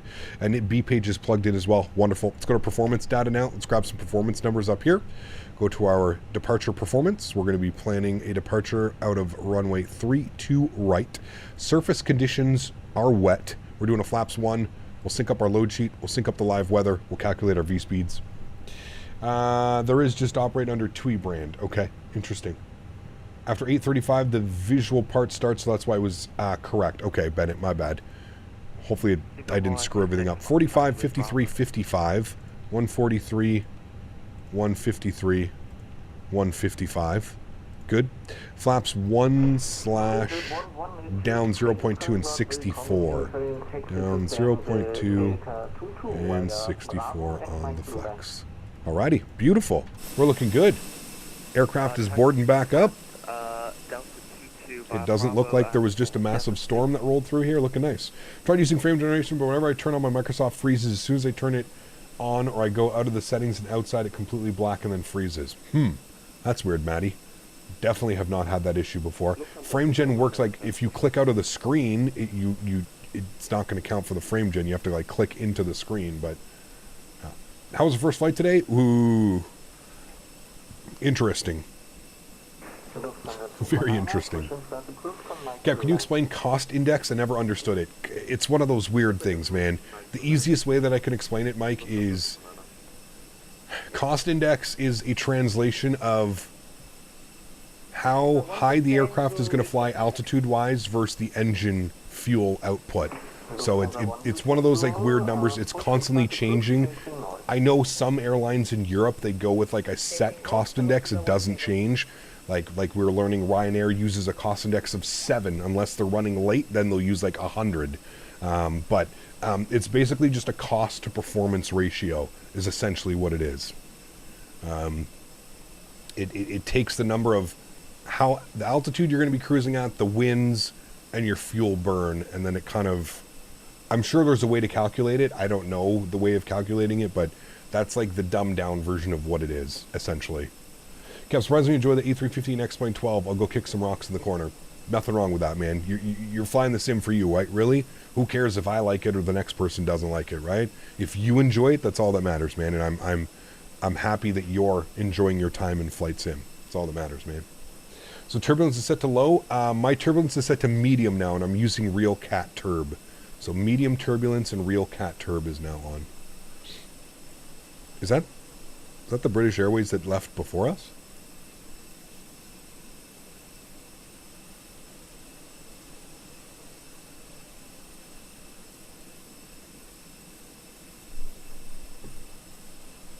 smoky in the cockpit chat, sorry. Alright, nice little turnaround. He was hauling, he was. Currently at the gate in Oslo at night, and I'm for some reason running 30 to 45 FPS in cruise and at the gate. Do you know why? I don't know. No.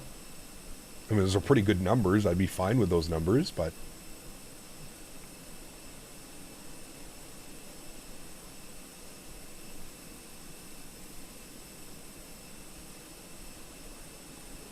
Mav's going to turn the fire alarm again. Man, this one's so good. I forgot about this cartridge, man. This orange sherbet. Forgot about that cartridge. Hadn't had it in a while. So smooth, so nice. Super creamy. It's real nice.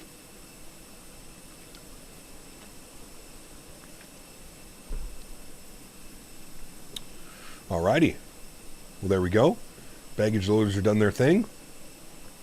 We just have the rest of the passengers boarding now. We've got 73 more passengers to board, and then we will be good to go. Get the tunes back up for us here for a little bit. Finish some of our flows in here. I think we're good to go. Squawking 1,000, we've already got that. Initial climb was 5,000 feet. We've got 5,000 feet plugged in. 1022 is set. APU's on. We're good to go here, Jad. We are good to go. I am going to remove the ground services. And we're going to remove the Choxcones GPU. Good. We're getting a company message, so we'll check a look at that. It's probably going to be our load sheet, which it is. 169 plus 4. We'll accept that. We'll return that. Good. Cool. Cap, does your pen have blinker thing? It's crazy. It does. Yeah. FPS doesn't matter in my opinion. It's the smoothness that matters. Most Microsoft stutters and landings are worse. Yeah, I mean, in my opinion, Sebastian, low frames also will induce stutters, but I see what you mean. If you have great performance, but you're stuttering all over the place, yeah, I would agree. But I think kind of they both go hand in hand, right? If you've got 60 FPS, you shouldn't really be stuttering on approach and stuff like that. Otherwise, something's not working right. Just have a blinker. We could take a blinker, probably die, but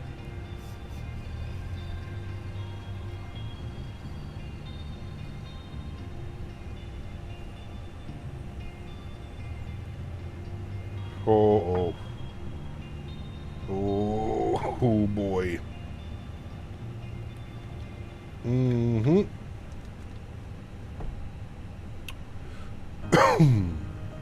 That one hurt. Running G-Alps in the Great Lakes region and dodging lake effect snow bands. Gotta keep my virtual transport business booming. Hell yes you do, Jason. Hell yes you do. Did a good job with Sim Update 15 beta, hopefully, yeah.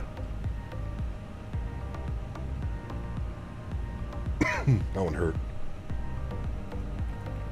That one hurt.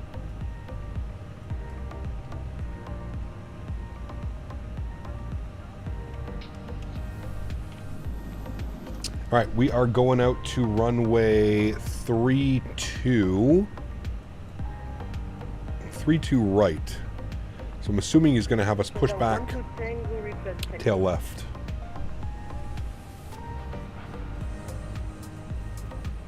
Lufthansa 1 to Tango, attempting to holding correction. Advise able to depart from runway 32 right from intersection Alpha 2.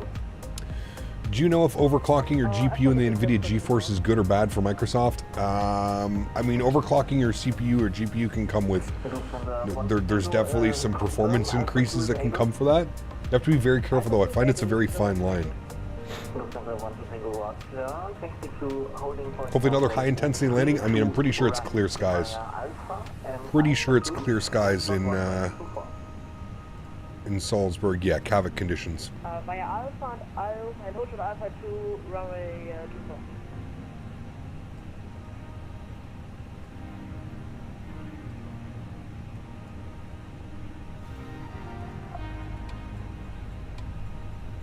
Ah, shit. You know what we did, chat? We forgot to stop this for a block time. We'll reset everything now. I think it was like an hour and 20-minute block time.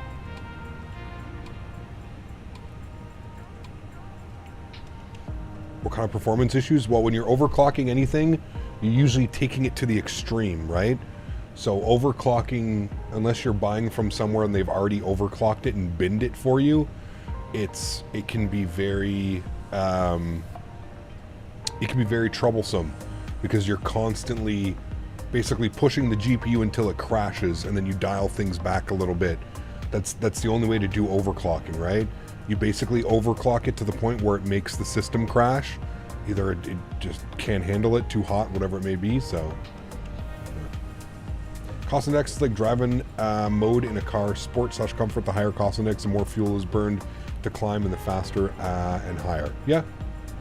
For me, at least, overclocking my CPU significantly improved my performance on Microsoft. Yes. Well, Microsoft is very CPU intensive, right, Crystal Wolf? So absolutely, yeah.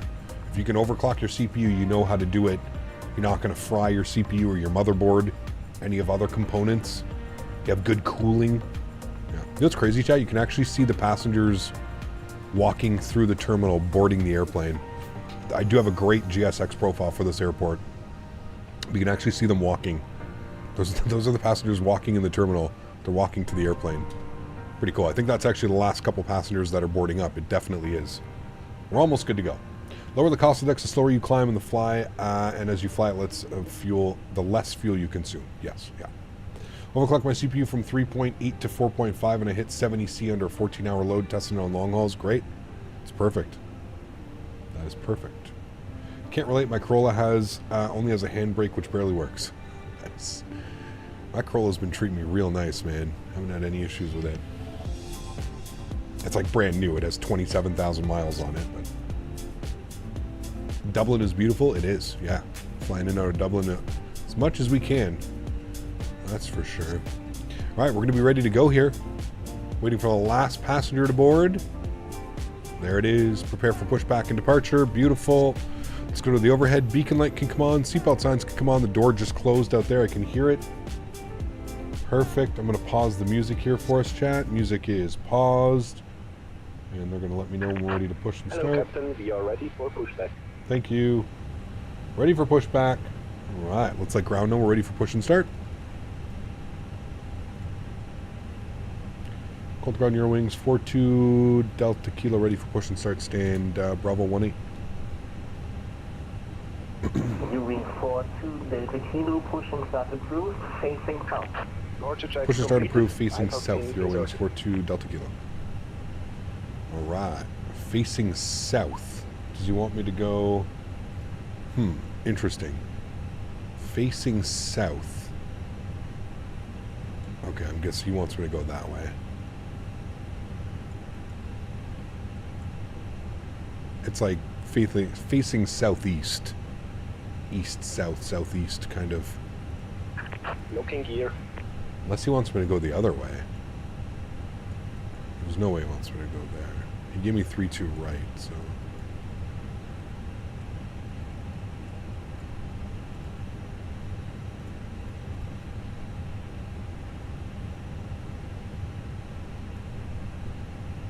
South, well, wouldn't south make it so like I'm facing this way? I guess that would be southwest.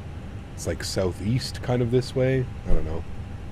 Only problem with the Corolla is the airbag might kill you. Uh-oh. Can't believe Dodge Neons are still on the road. That's true, too. Facing south. Well, let's see what it wants. Release parking brakes. Park brake. Released. Commencing push. Beautiful. All engines clear. Good. Good. Engine mode selector. The start position. Sounds are up. On 125.9. Hello, Tango. Goodbye. Let's go ahead and spool up engine number 2. These sudden ads between your live streams benefits you in any way? Well, of course, yeah. Of course, man. I get ad revenue, right?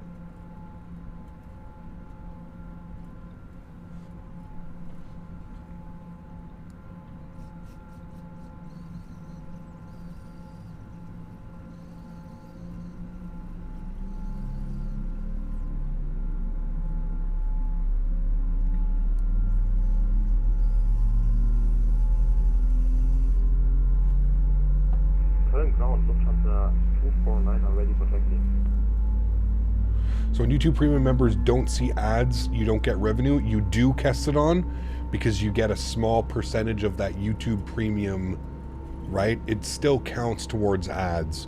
It's just done differently. You get a smaller percentage, if you will.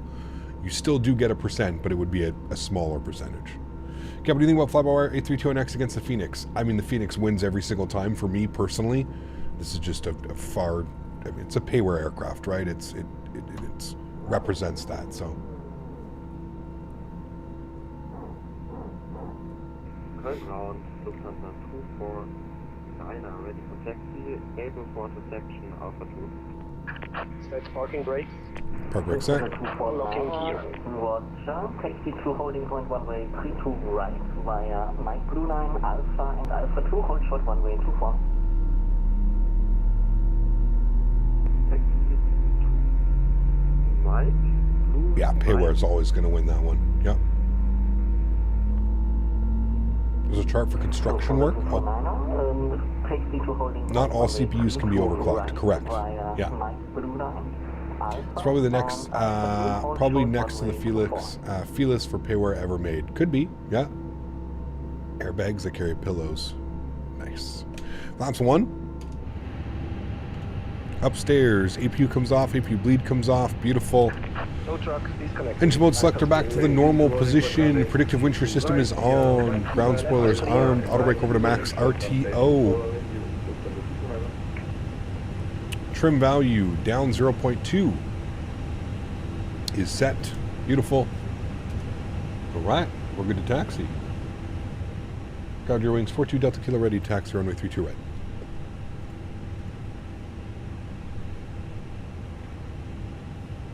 Moving forward to Delta Kilo, advise able to depart from runway 32 right, from intersection Alpha 2.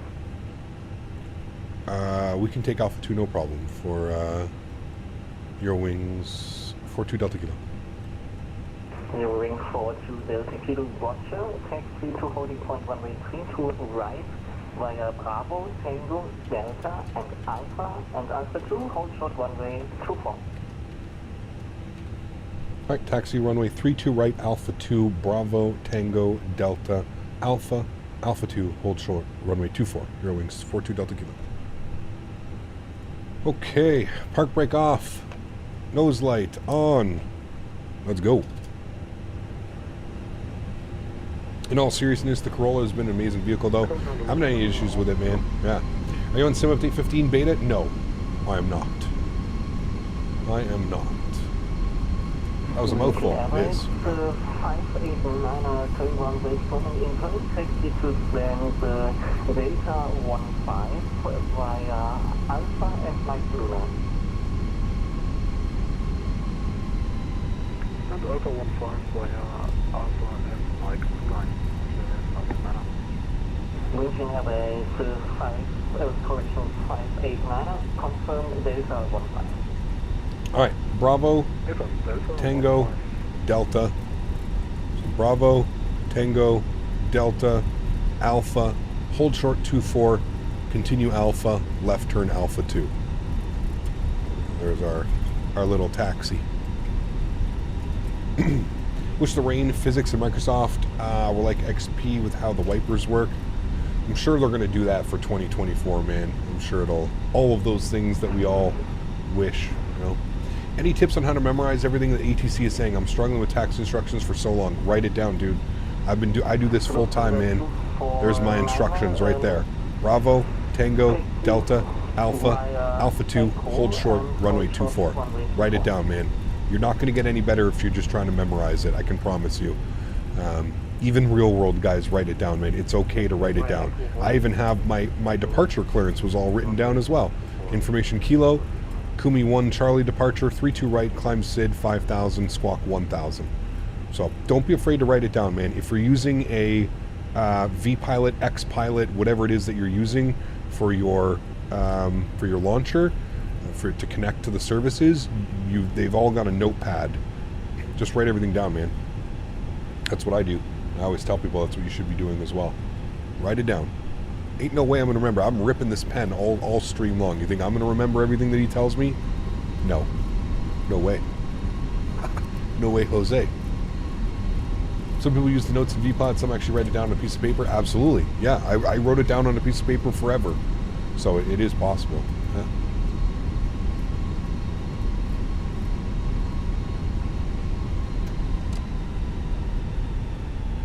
Yeah, I mean, obviously, if you can write it down in the phonetic alphabet and be able to look at it and know that A stands for alpha instead of actually writing down like alpha foxtrot, that's going to help tremendously as well, right? So if you haven't, I suggest learning the phonetic alphabet as well. Either use the scratch pad on the MiG-2 or use the Notepad app on Windows. Yeah, Notepad, I use that as well. Very common, no problems with that.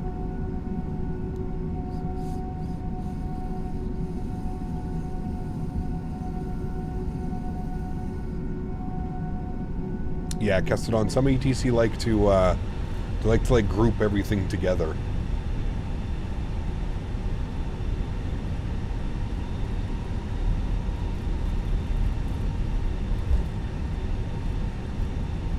Memorizing the phonetic alphabet will be very useful, especially if you're planning on moving into IRL flying like I am. Yeah, for sure. Is it okay that my GPU runs at 80% usage and my CPU 30 to 40? Yeah. How do you know when to read back and when not to?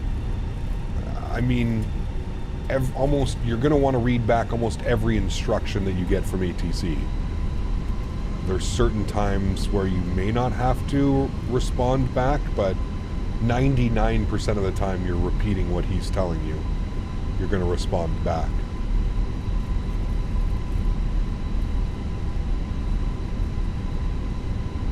I don't have any hardware too for switching frequencies, and sometimes, yeah, absolutely, Sunzen, yeah. It definitely makes it a little bit more difficult if you don't have any hardware, for sure. Right, next left here is going to be onto Delta.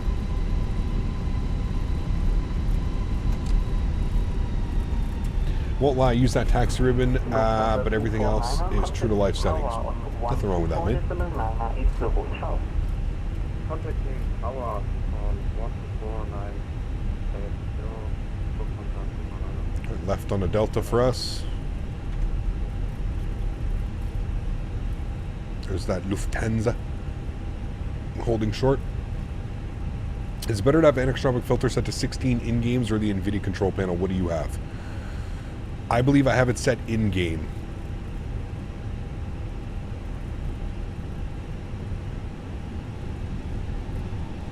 I don't do much on the NVIDIA, like the NVIDIA control panel.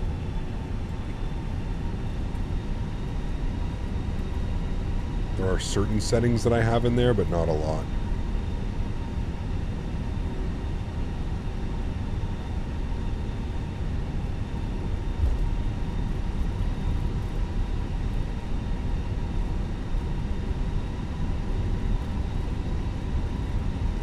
We have an arriving aircraft coming in right there. Do you know what difference it makes having 16 in-games on the control panel? No. I don't know how it works for anisotropic filtering and stuff like that, honestly. I've just joined. Is the stream almost finished? No. We forgot to do block time as well, chat. Again. I swear at some point we're going to remember. We just have to start nailing this in.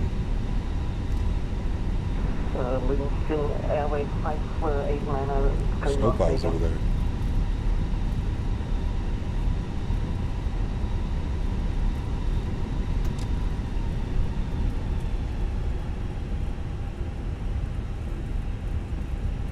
KLM airplane.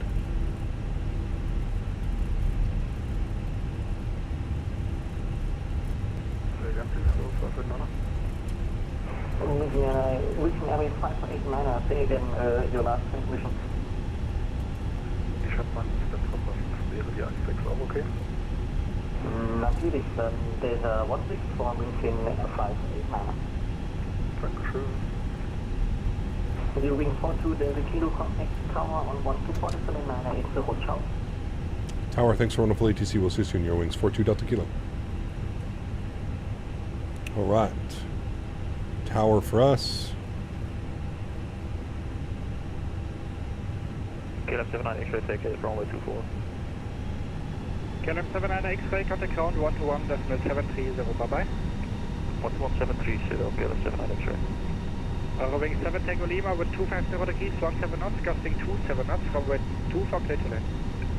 Clear to land is for Eurowings 7 Tango Lima. And Eurowings 7 Tango Lima, runway 32 left is available to vacate. Yeah, 32 left available. Hopefully he can get us to cross. We'll see. Billy, what's up, man? Good to see you, dude. Tower, hello, Eurowings 42 Delta Kilo, holding short runway 24 Alpha. Eurowings 42 Delta Kilo, Kel Tower, hello, I call you back. Alright. There's a plane landing, so he's going to call us back. Lufthansa 249er, when ready, line up runway 3 to right. We'll see if we can see the aircraft coming in. I see him just out here. A little bit on short final. What's your favorite Airbus plane? Probably this one or the 321. Yeah. Do you use a head tracker? I do. I use Tobii Eye Tracker. Put exclamation point Tobii, T-O-B-I-I in chat if you would like a link. Mark, what's up, man? Good to see you, dude. Welcome back. Hope you're doing well. Chat, do you think we can get to 300 likes before we get before our departure? If you haven't done so, don't forget to smash down the thumbs up. Let's see if we can hit 300 likes by the time we get this aircraft in the air. Lufthansa 12 Tango, contact Langen radar on 135.350. Look, he's fighting it so bad. That looks like my approach. Straight fighting it. 135.350 for Lufthansa 12 Tango. Hold it. Oof. Smacked her into that runway. He's down. Lufthansa 249er, confirm you are ready for departure. Lufthansa 249er. Magician, what's up, man? Good to see you, dude. Welcome back. Hope you're doing well. Casting 27 knots from 3 to right, cleared for takeoff, klar.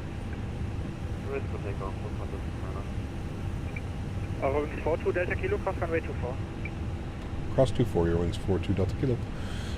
What is my in-game time set to? My time, so like 2:15 in the afternoon.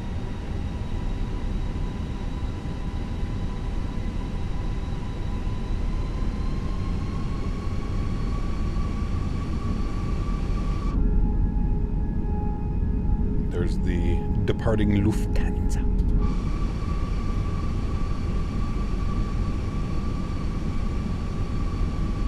We're entering the runway. We'll get our strobe lights on.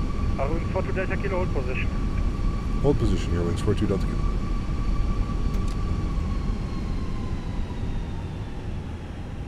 KLM 195, short final. KLM 195, step by, call you back in a second. KLM 195 with 2 faster reach, 17 knots, gusting 27 knots, runway 24 clear to land, runway 3 to left is available for taxi. I think that guy just came out of nowhere. Good thing he told me to hold short. We weren't on the runway already. Boeing 7 Tango Lima, turn right of Tango 2, hold turn of Tango, contact ground 1. We need 8 more to get to 300. Let's make it happen, chat. 300 likes. 300 likes, we'll do a toga takeoff. Let's pull one out of V1's playbook. 300 likes, we'll do a toga takeoff. We'll absolutely blast out of here, chat. 300 likes, toga takeoff. Make it happen, chat.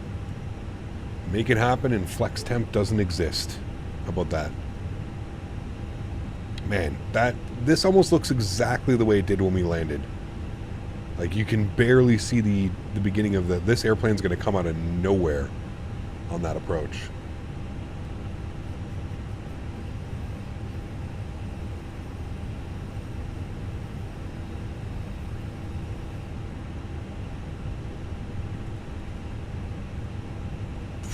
There he is, smacking on. I mean, that was actually nice. He put that on the 1,000-footers. Excuse me. That was a good landing. Very good landing. Eurowings 42 Delta Kilo, cross runway 24. No, don't. Why? Eurowings 42 Delta Kilo, unfortunately, hold position. I don't know what the KLM is doing there. Yeah, I'm not sure either. KLM 195, yeah, you're not able to vacate via Alpha. I'm sorry, there's an aircraft in front, you can't taxi him over there. Nobody told me I can't vacate it. KLM 195. You gonna be that dude? 195, what are we doing now, sir? Oh man. Hold on, let me show you how my internet dick is bigger than yours. Yeah. I really don't know what we are doing now, so yeah, maybe you can turn 180 and then turn left and then again. Well, you didn't tell me I could not vacate here. It's almost like he did it on purpose, dude. Like he slammed on. I'm making 180 onto Alpha. Fucking tool, man. No, you are on Alpha already, so you can make it 180, then turn left on runway 24, and then turn left again on Echo. Taking 180 left on runway 24, then left again, KLM 195. I don't understand the logic, man. I don't understand.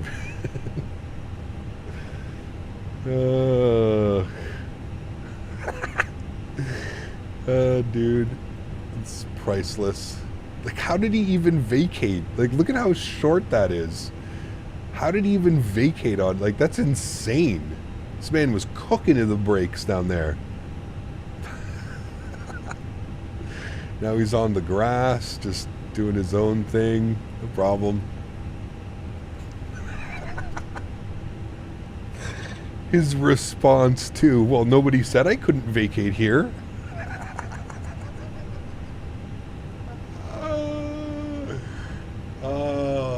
My virtual dick is bigger than your virtual dick. Oh my god, dude. This is priceless. Absolutely priceless, man. Oh boy. I think he logged off. Now you can cross runway 24. Now we can cross. Thank you so much, Eurowings 42 Delta Kilo. You're welcome, sir. Oh my dear lord. Well, there we go. That's an interesting one, chat. Now he's just sitting on the runway. Like, I don't know what this guy's doing, man. He's got to be trolling. Like, he's got to be trolling at this point. Has to be. He's just sitting. He just turned his plane around, just sitting on the runway, facing the opposite direction. Ay, ay, ay. Why are you vacating there? Well, you didn't tell me I couldn't vacate there. I mean, like, it's almost like he did it on purpose because the controller didn't say, you know, vacate. I don't know how the hell he was even... I don't even know how he managed to vacate. He's just sitting on the runway, dude. Oh, man. I don't know, dude. I feel like that's got to be a troll right there. I don't know, man. I feel like that's a troll. Now he's vacating to the left onto whatever that is. Echo. Alright, we're going all the way down. Echo 2. Delta Kilo, report ready for departure.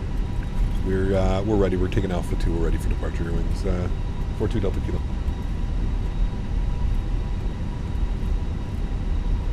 It's not flying a Ryanair 320. What a good one, too.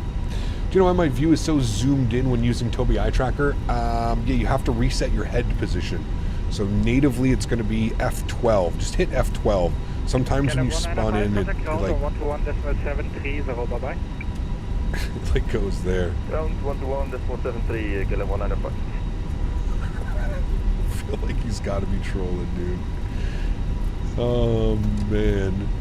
Why does it always happen to us, Chad? Why does, like, the random shit just always happen to us? Tower, this is Nordic 3788. I think this guy's coming in. Your call sign is Nordic 37 X-ray, not Nordic 3788. It's Nordic 3788. Nordic 3788, current hour low, wind 257 degrees, 17 knots, gusting 27 knots, runway 3 to right, clear to land. Clear for land, runway 32 right. Hold on, is this guy going to try and vacate right here as well? What? Look at this dude. The guy's going to land, he's going to try and vacate Alpha 2. How much you want to bet? Delta Kilo, behind the next correct traffic information, Nordic Boeing 737 on short final, runway 3 to right, report traffic inside. Alright, behind the landing traffic, we'll line up and wait. We'll report the traffic in sight. We don't see him yet. A little bit too cloudy. Eurowings 40 Delta Kilo.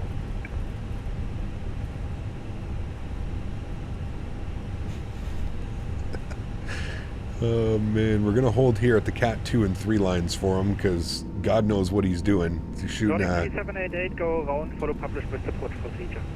He's sending him around. Copy, we'll go around. I don't know why. Too high, sir. Okay, I was gonna say I hope that wasn't because of me. Yeah, we need to go around. Okay, good. Wasn't because of me, chat. I was about to say, please don't make this guy go around.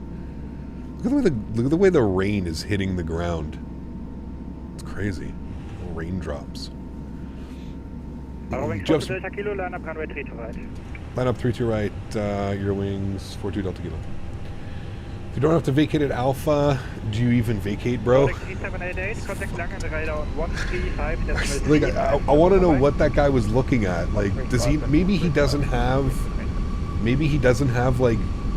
I don't know. Maybe he doesn't have model matching or something. Maybe he didn't know. That's happened to me before as well.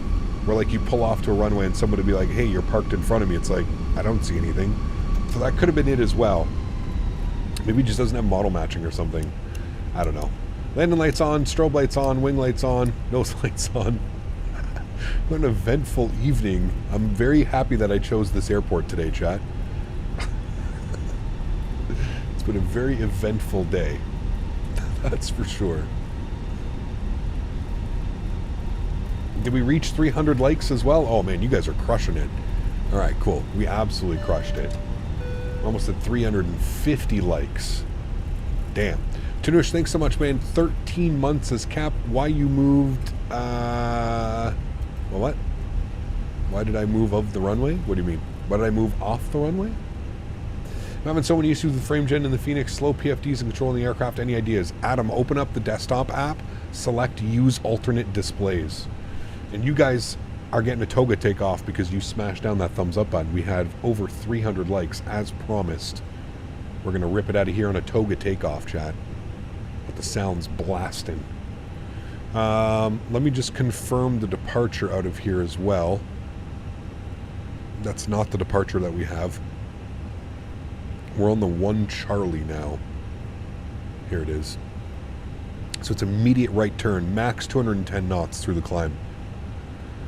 And initial climb was 5,000, which we have plugged in. So we're with Tower now. I think we go with Langen after... Langen radar is going to be on 24.9. 24.98 is what we have selected.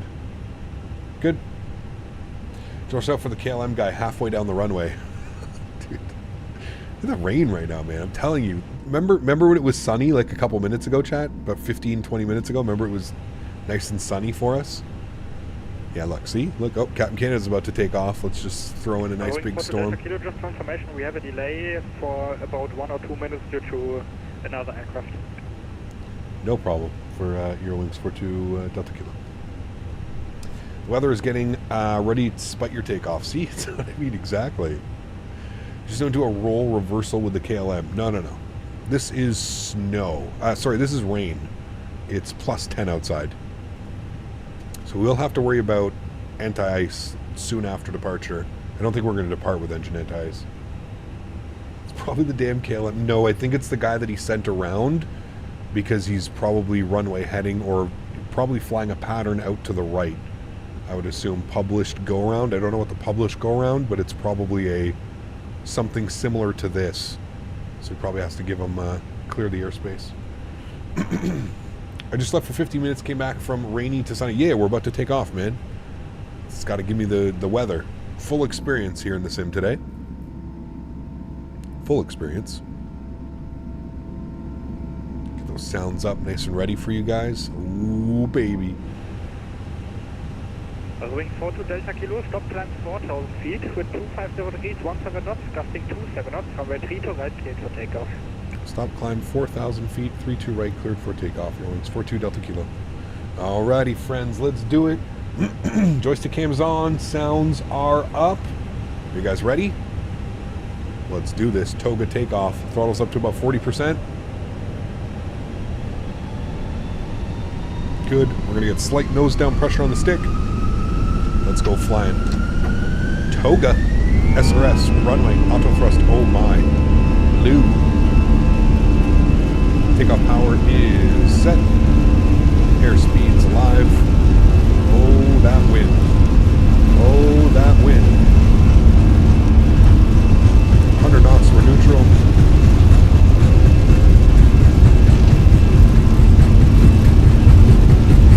V1.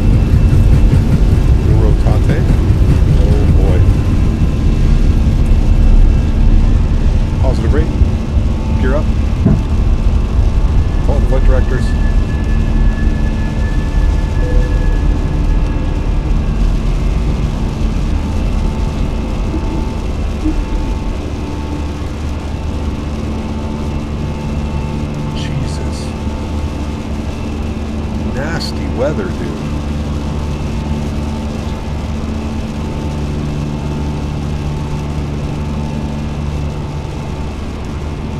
Throttles to climb, ready for the decel. Oof. So nice. So nice.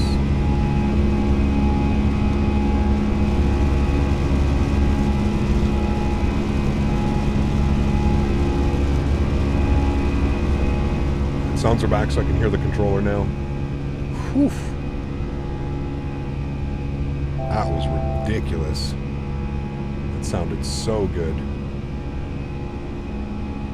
Gotta get ready to level off at 4,000 feet here. Eurowings 42 Delta Kilo, contact Langen Radar 135.35 Robbie, bye. 135350 for Eurowings 42 Delta Kilo. Thanks for ATC, man.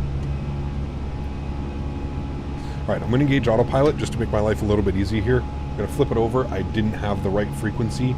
So he wants us on Langen Radar. What was it? 13535. 13535. Flaps clean. Gonna get a warning here, flap warning. Don't worry about it.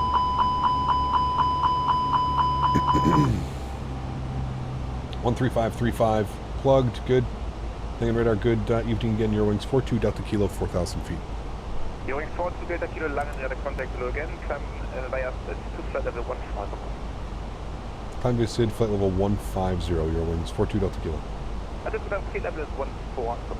140, thank you.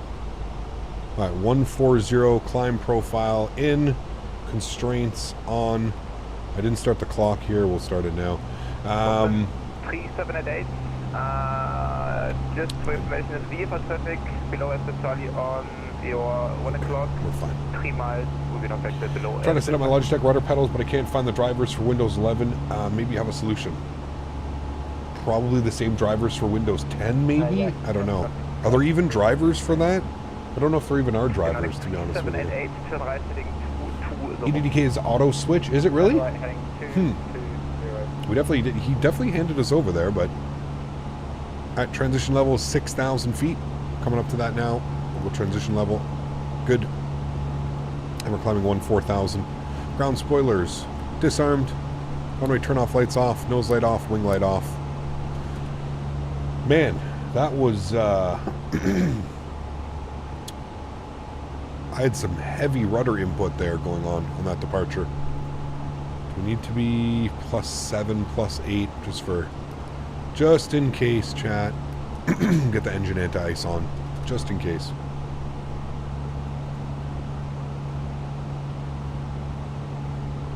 Logitech G-Hub, maybe? Haven't owned a Logitech product in quite a while. Dream Team 233, challenge descent to flight level 130. Descent flight level 130, Dream Team 233 Charlie. Whose iCow is Dream Team? What airline is that?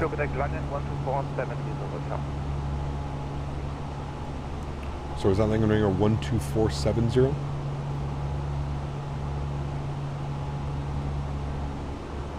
I think so. Audit 3788, right, 990, clear the left approach, runway 3 to right.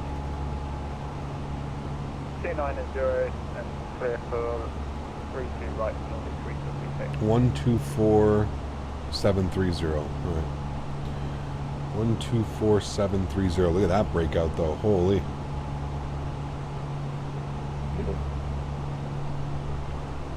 Alright. 10,000 feet. Landing lights coming off. Engine anti-ice coming off as well. Global Air is Dream Team. It's a sweet call sign. 2018, contact arrival, bomb 20.805. Are you satisfied with the displayed turbulence, head shake, and the combination of real turbo and FS realistic? I am, Chris. Yeah, I think it's really great, man. It adds a lot of dynamicness to the sim, if you will, and having the turbulence setting set to medium. It's been good. Flight 7777, 10,000. Flight 777, Langen Radar identified. Hello, climb to flight level 200.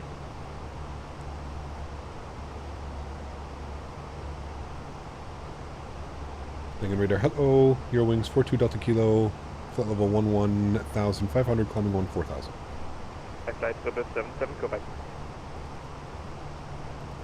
Eurowings 42 Delta Kilo, identified, climb to flight level 290. Climb flight level 290, Eurowings 42 Delta Kilo. Right, 290 for us. Good. Why aren't you using X Enviro? That is the most unnecessary add-on I've ever seen for Microsoft Flight Simulator.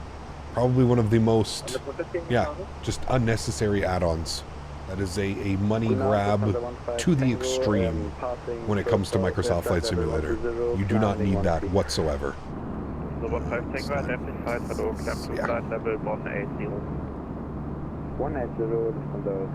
Just want to say Real Turb Cat is amazing. It is, Joe. Yeah, it adds so much, man. It really adds so much. Can't wait for the school year to end so I can get a job and get back in a Cessna. Nice, man. And check your altimeter settings. Mode Charlie indicates flight level 386.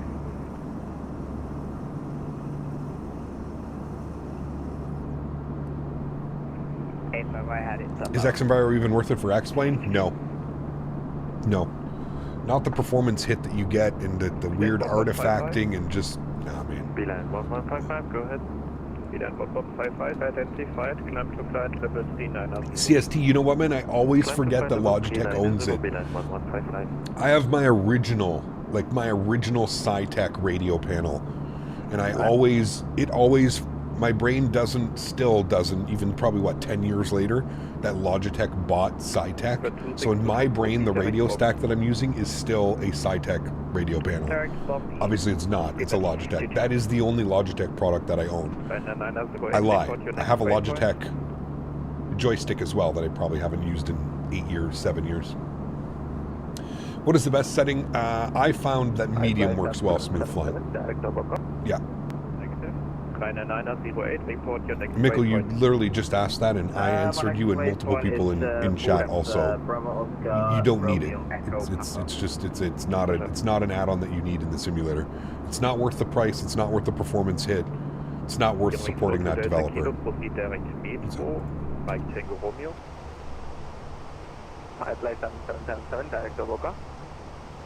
Stand by. Eurowings 42 Delta Kilo, direct Mike Tango Romeo. Direct Mike Tango Romeo, Eurowings 42 Delta Kilo. Flight 777, proceed direct Oboka. Direct Mike Tango Romeo, which is kind of nice actually, because if we look out here, some nasty. That was that weather that we flew in. Gonna cut us away from that nicely. When you use the flight charts or airports, what program is that you use? Sorry, Adrian, you asked that earlier and I missed that. This is called Navigraph Charts. Should say right up here for, oh, you can't see that. There you go. Navigraph Charts. Navigraph Charts. If you want to take flying seriously and you want to be able to read and understand charts and routes and stuff like that, I highly, highly suggest Navigraph Charts. It's a must-have in my opinion. Is AccuSeasons needed as an add-on? For Microsoft 2020, yes, Whitson, it is, because you get so many different trees and colors and seasons. Unfortunately, when it comes to Microsoft 2024, all of that is going to be implemented into the simulator. So I have a hard time telling somebody right now to spend, what is it, $25, $30 on changing your tree colors when all of that is going to be done automatically within Microsoft 2024.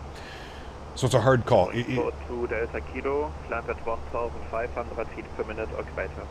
Climb 1,500 feet per minute or greater. Eurowings 42 Delta Kilo. So no problem at all. He's just telling us we're climbing at like 2,000 feet per minute. So there's no problem with that at all right now. So if you plan on sticking with Microsoft 2020 for a while, you don't plan on getting 2024, when it first comes out, you're going to wait a little bit, then I would say, sure, it's probably worth it. If you could get it on sale, it's even better. But, yeah, unfortunately, I think AccuSeasons is going to probably be a little bit redundant when 2024 comes out and all of that is handled automatically. Trees, seasons, fall, winter, spring, summer, all of that's going to be done. The 15 Tango climb to flight level 240 at 1,500 feet per minute. Please repeat, sorry.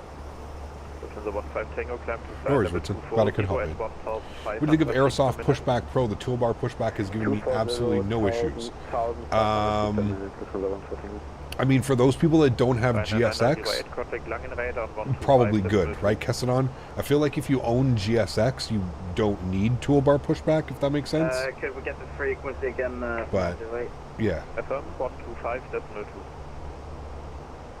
125.2. Pickup, great to be watching your streams before I go plane spotting tomorrow at IAH, since tomorrow is your 20th birthday. Very cool, Lucas. You share the same birthday as my fiance. It is her birthday tomorrow as well.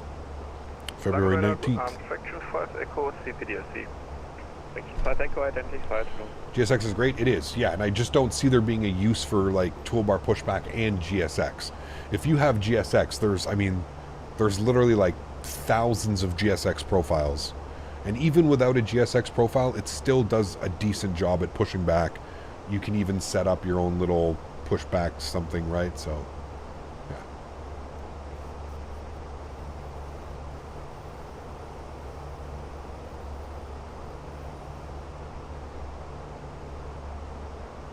I only have toolbar pushback for the 1 or 2 times the GSX doesn't work. Got you. I don't even have it installed anymore. I used to have it installed, but I just use GSX. I might buy it even though I have GSX just because of the ease of doing some custom pushbacks, which, as you know, GSX is not great at. Yeah, I don't know what the compatibility is going to be like. That would be my only concern. Is there a compatibility issue between running GSX and that at the same time?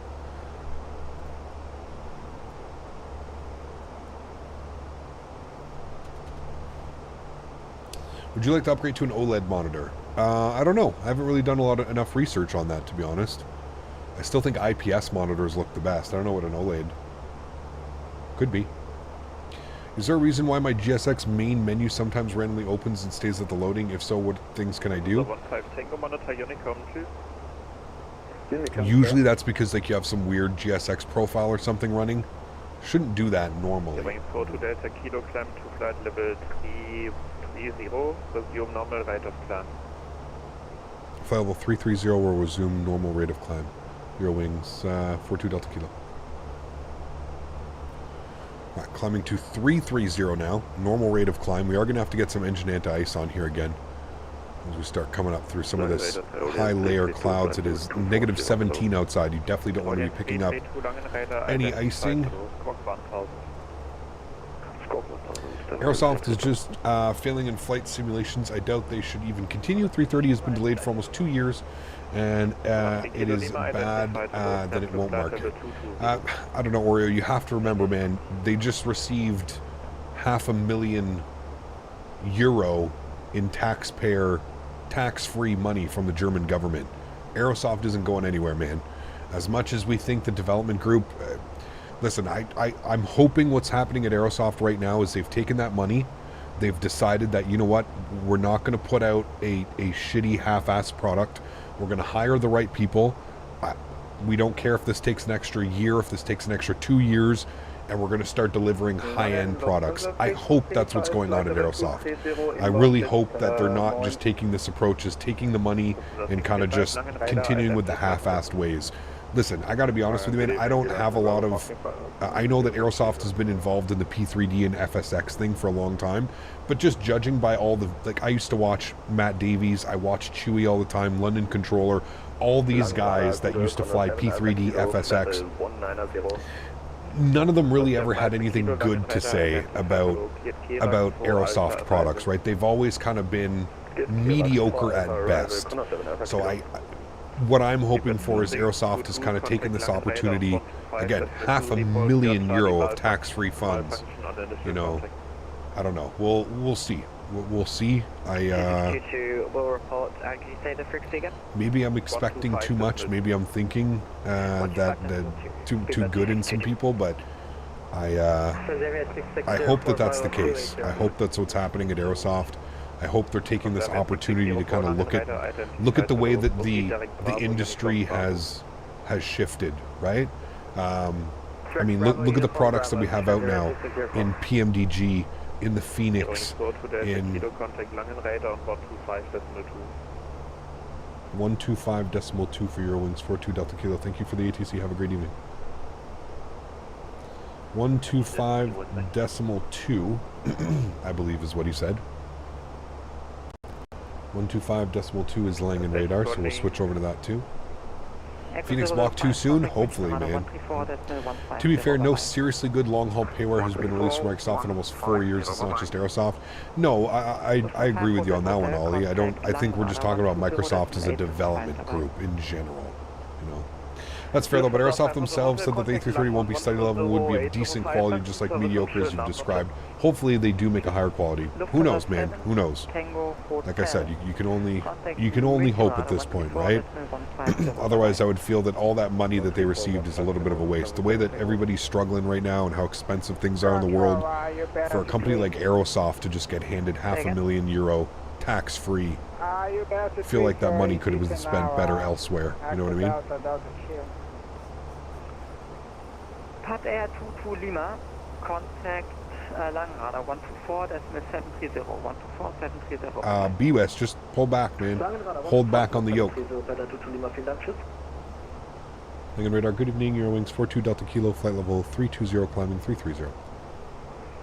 Eurowings 42 Delta Kilo, Langenradar, hello, identified. Can we climb? 08, monitor Unicom 122, decimal 8, bye-bye. I'm going to climb 350, just going to pretend he gave me 350. How much is the Phoenix? Exclamation point aircraft. Zem. We have a transponder problem, meaning we can only squawk 7000. 2622, Langenradar, hello, identified, roger. Victor 2622, what's your current flight level? 39022. Roger.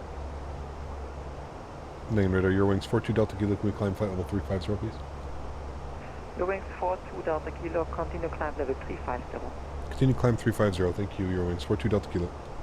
Victor 2622. Alright, 35, I want to get up and above these clouds. QNH is on standard. QNH set 104.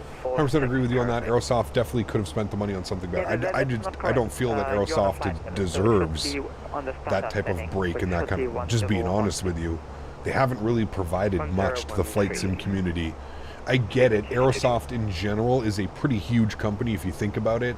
Like the Aerosoft GBMH or whatever, GBH or whatever it's called, the whole umbrella that everything is under Aerosoft. I mean, they do bus sims, they do all kinds of shit, right? So maybe it makes sense that Aerosoft as a whole is, you know, getting this types of funds and stuff like that. But I have a feeling the Bluebird 75 is going to be a really good product. So do I.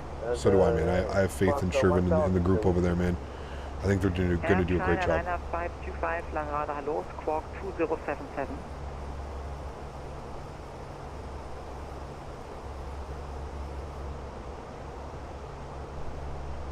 Alright, flight level 340, we're up and out of the clouds now. Going to get the engine anti-ice off. I actually thought the CRJ was okay for its time, but the Twin Otter was unflyable. They nosedived like crazy. Yeah, I mean, you know what's crazy, Will? The RJ wasn't even made by them. The RJ was made by a developer named Hans Hartmann. He's the same one that made the ATR for Microsoft Flight Simulator. So it wasn't even made by Aerosoft. That's what's crazy. Aerosoft was just the publisher. Aerosoft was just, they just took the aircraft and published it and probably took a percentage from Hans Hartmann, the developer who actually developed and made the airplane. So if you really look at it, Aerosoft, like I said, man, other than like a handful of sceneries and stuff, they really haven't done much. Stop descent and contact 124, decimal 730, 124, 730. Someone's getting yelled at. How do I rate the ATR? It depends, man. If you're into props, 6, 7. 7.5, 8.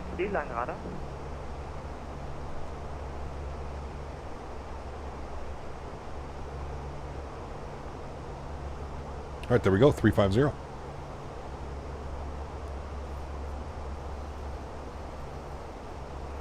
Light radar, low Turkish 9 Victor Kilo, landable 360 to North.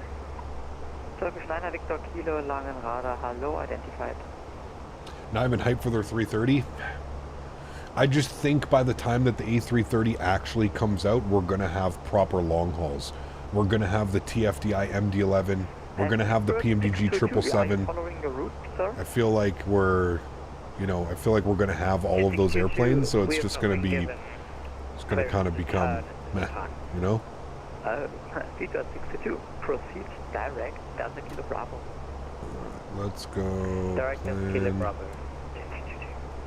Scroll through this here, make sure I didn't screw this up somehow.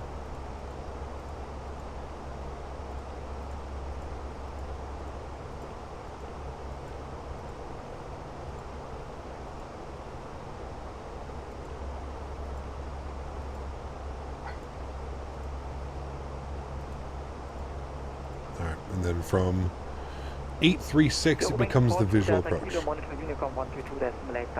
Unicom, thanks for ETC. Have a great evening. Eurowings 42 Delta Kilo. Unicom for us, chat. Let's go. Let's get the sounds down now a little bit. Let's get back to some tunage while we're at cruise. I think we're cruising for about just over 100 miles or so.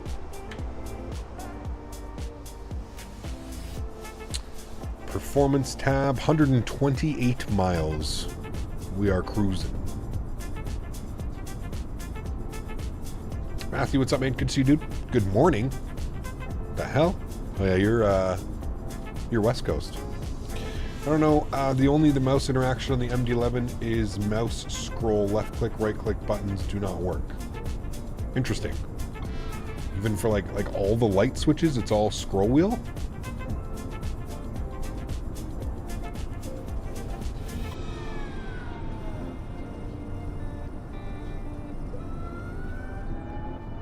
Have we got our daily dose of Robert Randazzo updates yet on Sunday?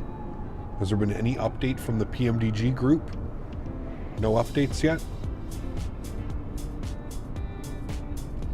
Bluebird 7576, PMDG 777, Indy builds 350, 380. The long haul side of things is going to be great by the time they all come out. Yeah, I don't know if all of those airplanes will be out by then. I think some of those airplanes will be out by then. But I don't know about all of those airplanes. I don't think Aerosoft is that far behind. I think they're pretty much done. The texturing, the modeling, I think all of that is done. I think what's hampering Aerosoft is the systems, coding the systems, coding a proper LNAV, VNAV, descent profile, managed descent speeds, altitude restrictions. I think that's what's plaguing them. So, yeah. All quiet on the Randazzler front. Interesting. Talking about PMDG, we still don't have any pics this weekend of the amazing headrest of their 777. There was no update last week, correct? Or was there an update last week? I can't remember. Pardon me. I can't remember if it was last week or the week before. FS Labs was the best when it came to simulation immersion. Fenix kind of showed that in the last teaser. Yeah? Mostly on the MCP, but you never know what mode switching is looking for. You can also click on things with the mouse, push buttons, check the flight switches. Bluebird 7576, don't forget about these guys. No, of course not. Of course not. No update last week either. Okay. Last update was on the 3rd, so this is our 2nd week. I'm sure we're going to get something tonight. I don't think it's going to be anything worth value, but I'm sure we're going to get something tonight. If we don't get something this weekend, I think we'll get a release schedule next weekend. Maybe they finally understand we're getting a little bit uneasy. We just want the airplane now. As I said earlier, at this point, I don't care about Aerosoft 330. I'm happy with the Headwind 330. I mean, I think the Headwind custom cockpit and stuff will be out probably before then, but where do you see the updates? On the PMDG forums.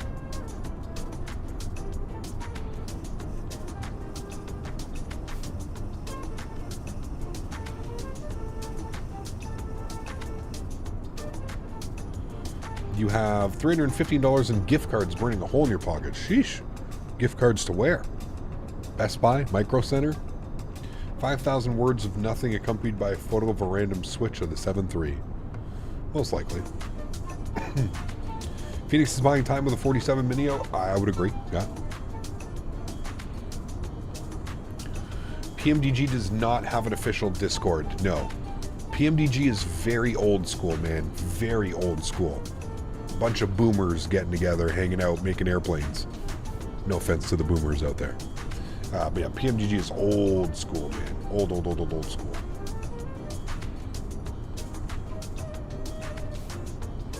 Will the 777 release after my birthday cap on Saturday, new PC? I don't know when it's going to release, man. We don't have like an official date yet. Not yet.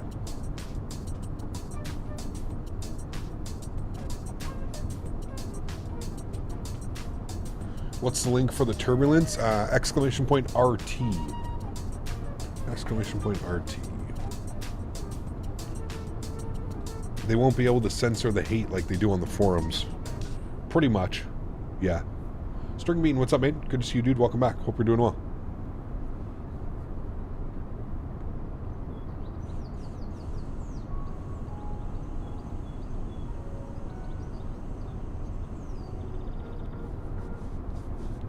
What scenery do you recommend for Europe? Oh, dude, there's so many.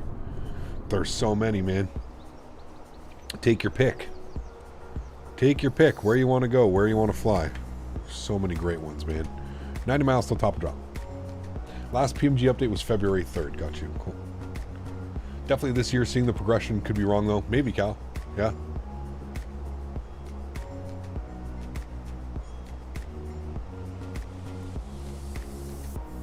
They're the ones that want you to use your real name on the forums? Correct. Yes. Which turns a lot of people off. Why do you use turbulence medium and not realistic? I find realistic is just, it's not realistic at all, Mikkel.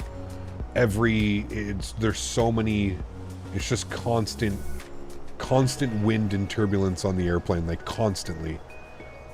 It's just not very realistic. It's too much. I find medium with real cat turb to be actually like perfect, in my opinion. Holy cats, I've got way too much computer crap in my condo. KLM guy was so funny on departure. Dude, that was a weird one, man. That was, like I said, I feel like that was somebody trying to like scold the controller in some like weird way, trying to flex on the controller. Like, you know what? I'm going to vacate Alpha because he never told me I couldn't vacate Alpha. So I'm going to vacate on Alpha. And I don't care if there's an airplane in front of me. I don't know. It was just kind of... I don't understand, dude. I don't understand why you would want to start like an argument or something. Like, just so fucking petty. So stupid, man.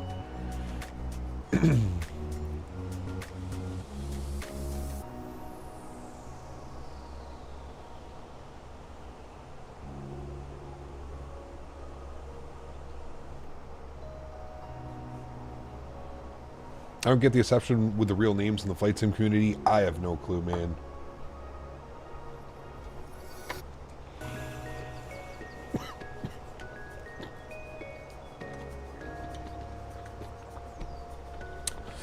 I think, pardon me, Jesus.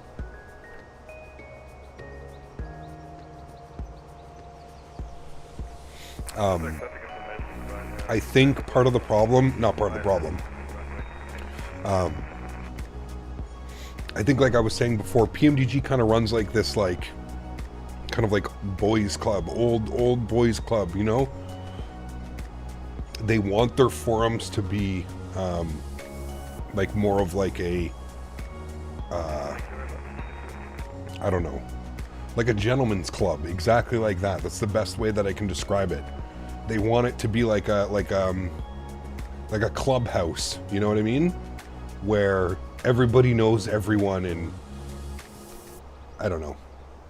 I agree with you. I think it's a little bit weird too, but yeah. VATSIM wants your real name too. Yeah, but in VATSIM you can put your user ID, right? You have to have a real name to sign up for a VATSIM account and a valid email address, which I understand, but to put your display name, you don't have to put your real name. You can put your ID number, which is what I do, which is what a lot of creators do as well, right? If controllers have to tell you everything we can't do instead of what we must do, transmission's going to get a little bit long. I mean, Brandon, were you there? Did you see what happened, man? It was absolutely ridiculous. Yeah, I don't get that too. I'm just Captain Cal on Sim, and that's all they need to know about my chosen name, not my real name. Hey, man, I'm with you on that one, dude. I'm with you on that one, man.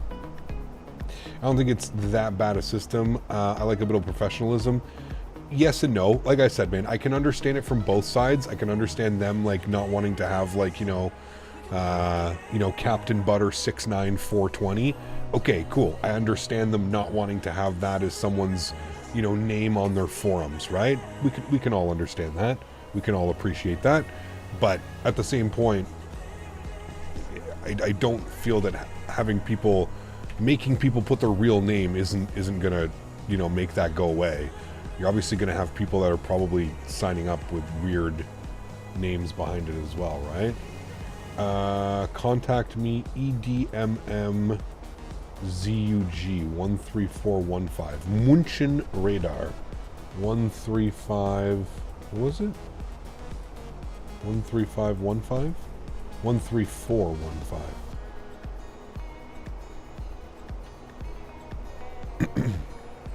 220, steep at 262. And we're throwing in our weather. München Radar, very good evening. Eurowings 42 Delta Kilo, flight level 350. 42 Delta Kilo, München Radar identified. Descent to flight level 320. We'll descend flight level 320. Eurowings 42 Delta Kilo. 320. We're just going to go descent profile. That's fine. We're going to throw in some weather here now. Winds are 140 at 7. Unicom in the sky, 555, danke, tschüss. We're still shooting the approach into runway 33, Chad. I don't care. Delta Mike 429. 1025 on the QNH. Delta Mike 429er. 8 degrees on the temperature. Sorry, confirm. And our barrel minimum on the RNAV. Delta Mike 421. Oops. Thereafter Delta Mike 429. Minimum's 3980. Data Alpha 421 of the data Mike Good. 429 2025. München? Delta Mike twice. Delta Mike 421, 429. Munchen? München? 41, München Radar? 2025. Call it München. German ATC is the best, dude. They do a great job over here, man. It's always a great time flying in. Climbing to 300. Okay, 3564, München Radar identified.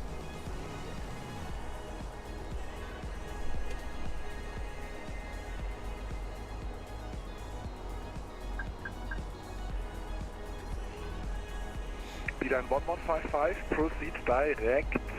What are the winds? 140 at 7. The winds are almost perfectly... It's going to be a perfect tailwind. We 100% should be landing on runway 15.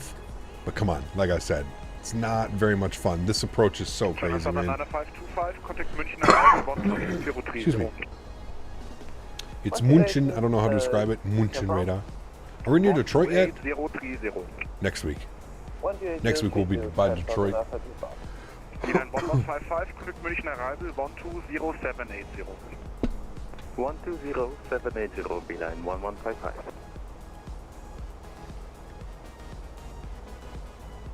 München. Any plans on flying the Mad Dog? I know it's not your favorite type of thing. We'll see, Billy. Kilo, continue descent to flight level 100. Expect a direct soon. Continue descent, flight level 100. We'll expect a direct soon. Eurowings 42 Delta Kilo. Alright, he wants us to continue descent to flight level 100. Going to throw us into descent mode now. Here we go. We're in managed descent to flight level 300. Eurowings 42 Delta Kilo, after TIF star, proceeds direct to debug. Bravo India, Bravo Alpha Golf.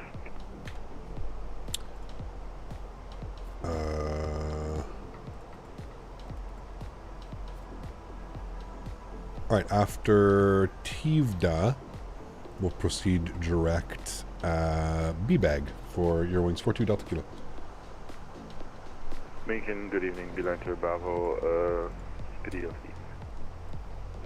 Bravo München Radar, identified level 310. So he's going from Tivda, sending us direct to B-Bag. Good evening, München Radar. So he's really cutting us. That's why he's got us on a descent now. A little bit early on the descent profile, but that's exactly why he's doing that. München Radar. Why can't you do a Forza Horizon 5 After Dark? I don't know, Cab Danny. I don't know, man.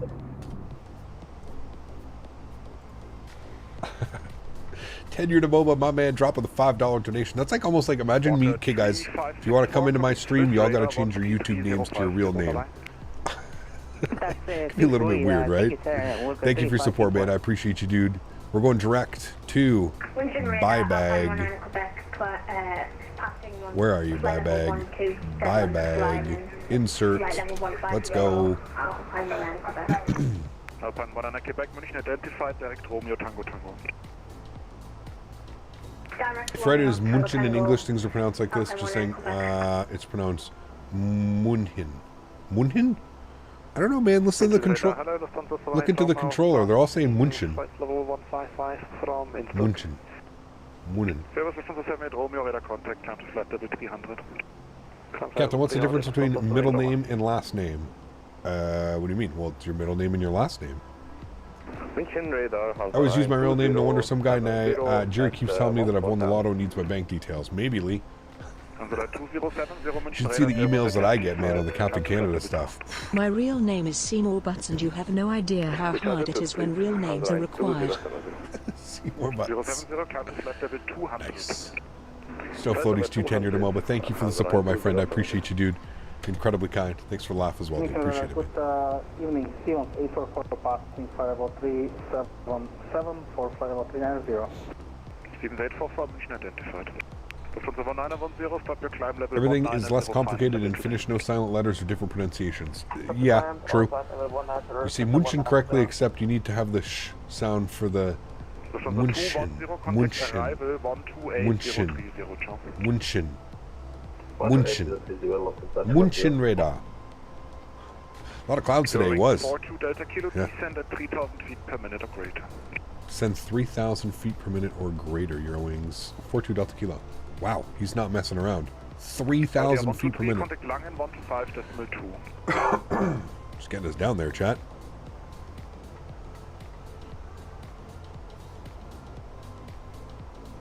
Saudi 123, Langen 125.2. Channel's name is real name, but I don't know the name of my channel. It's hard. Maybe Captain Flamingo. 2070, confirm you are climbing to level 200. Maybe. Yes, there's Montana, and everyone says, "What's up, dude?" You're our German, and you don't know German. What is this? It's pronounced München. München? München radar. Listen, pronunciations have never been a strong point here on this channel, may I point out. Speed 2622, speed 250 knots for sequencing turn left heading 110. 250, 110 degrees, speed 2622. Speed 2622 after reducing descent to flight level 130. A Gene. 130, 2622. Lessons over 910, descent to flight level 110. Descent to flight level 110, lessons over 910.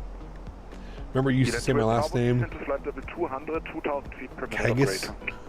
Descent 200, 2,000 feet per minute. There's so many people talking too, so it's just like, you know, you try and read it. 908 further approaching. Not from Germany, but your family's got you. I'll stick with Biscoff Lover 420. See? Exactly. Do I have German ancestry? No, I don't. No. My grandmother was remarried to a German, Walter. So like technically I kind of had like family in it, I guess, like if you technically, but not by blood, not blood family, if that makes sense.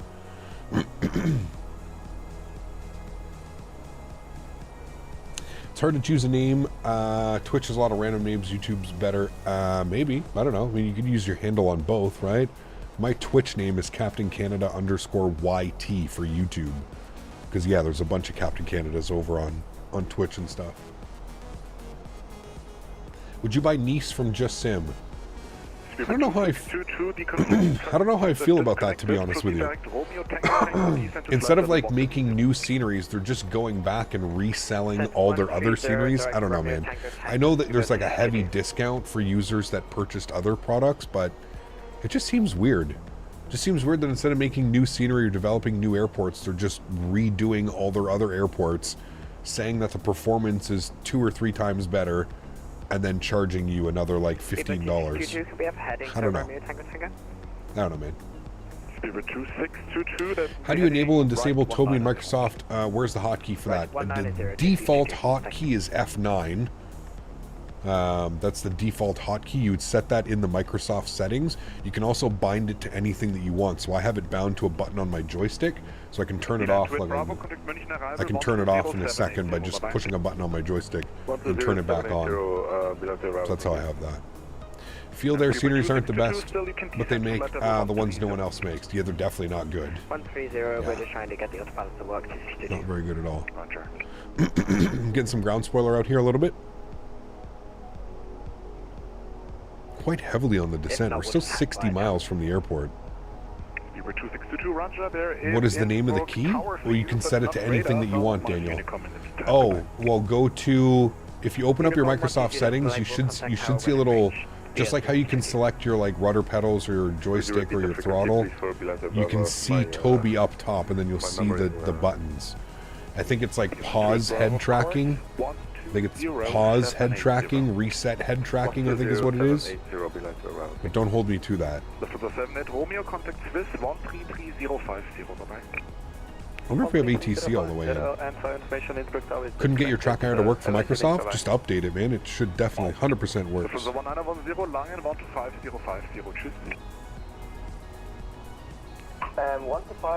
St. Louis is the only field there I have, and it's not bad. Yeah, it's not too bad. I have their LaGuardia, Nashville, and St. Louis, I think. And they're okay. Like, I don't know. Nothing special. Goedenavond,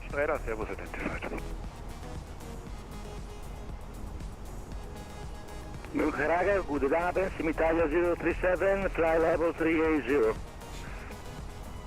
Italia 037 Münchner, you're identified. Of course, that's Alitalia. Level 110 at 3,000 feet per minute on crate. Descent 110, 3,000 feet per minute or greater, Italia 037. Eurowings 42 Delta Kilo, Salzburg is offline. I see please 120 on the approach. Coordinate with them on Unicom. Happy landing. Coordinate them on Unicom for the approach to Salzburg. Thanks for wonderful ATC. Have a great evening as well. Eurowings 42 Delta Kilo. Likewise. All right. Unicom. Cool. One other arrival. Hopefully he's doing the RNAV. I'm going to immediately go back into managed descent mode. The only thing that I see here is the Salzburg VOR at 4,000 or above 4,000. I don't know what we have it in here. We have it at 8,500 feet. Okay. Again, this is a... we are doing the RNAV approach. We are doing the circle to land. So it should be a really fun approach, actually. A really cool approach. Drzecki design scenery are very great in my opinion. They are. A little bit heavy on performance as well. I love his Newark scenery, but oh my goodness, dude. The performance hit is just absolutely insane, so. Italian air traffic controllers are better than English controllers. Scam Canada, UK goes crazy. Okay, sure, yep.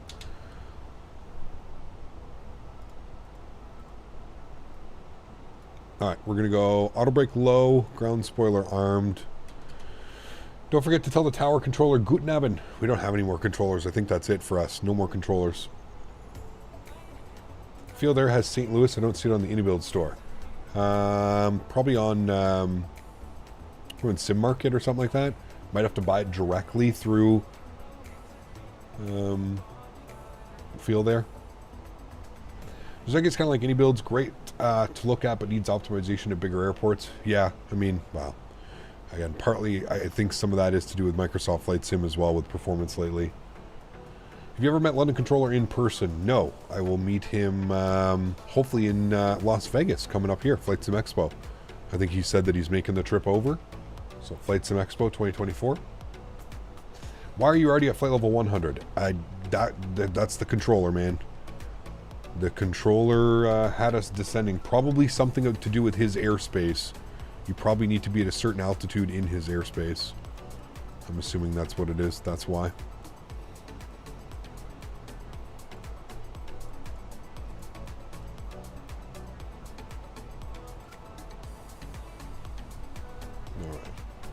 We're at buy bag.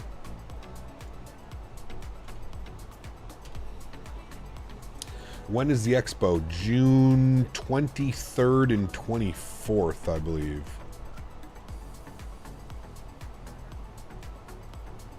That's a cool approach? Oh, yes. This is a very cool approach if you've never seen it.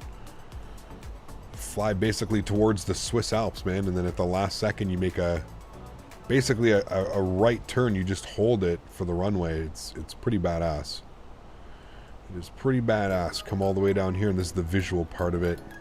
You make your turn, and you basically roll out of the turn almost lined up with the runway. It's really fun. It's really cool. It is a very cool approach. Which UK streamer are going to the FS Expo, do you know? I don't know, man. I know, like, Jamie, London Controller, I know he's going to be there. What's transition altitude? 10,000 feet? 10,000, okay. I know Jamie's going to be there. I don't know. I'm thinking Chewy's going to be there as well. Chewy, I hope Chewy's going to be there. Yeah. 1025.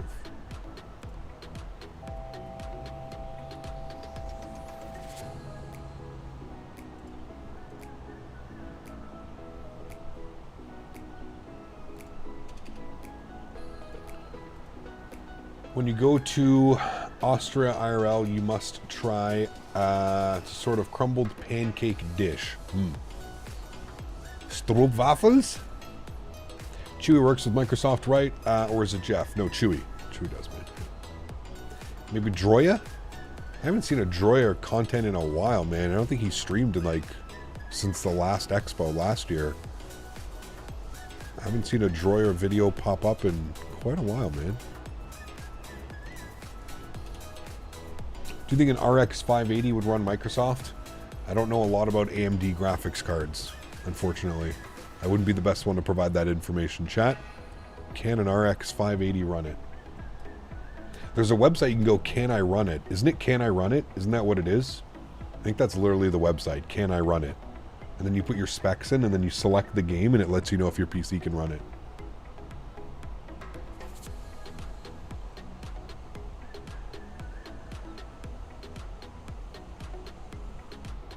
Neurastro, good to see you, man. Thanks for hanging out. Appreciate it.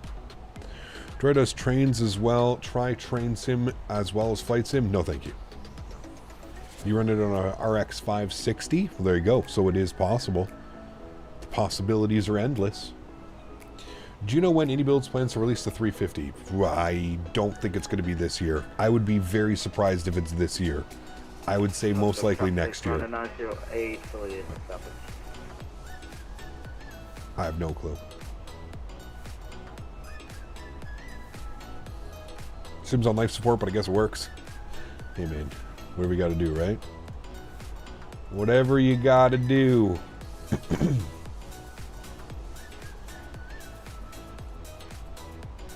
All right, we're about to leave flight level, well, 10,000 feet, not flight level 10,000.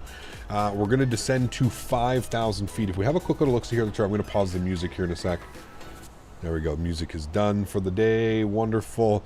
If we look at the charts here, you can see at Whiskey Sierra 836, which it's not going to show us here, but we basically have to be out of 5,000 feet coming into Whiskey Sierra 535. I wish there were like altitudes that they would give you, but they don't, unfortunately. But you can see what altitude is pretty much. We should get a deviation path, I think. We'll get a deviation path. I don't know if I have to arm LS or anything like that. I don't know how this approach works because it is a visual. It's not really an RNAV approach. It's more of a visual approach, kind of. It is an RNAV, but it breaks off from an RNAV and becomes a visual. So it's a little bit of a weird approach. I don't know how this one works. RNP visual. So there you go. That's how the difference of it. It's either can it run or will it blend? True. Wait, I guess shit, we could have done this one, the Arnav Yankee. Hold on, let me try and get this in. Who was that?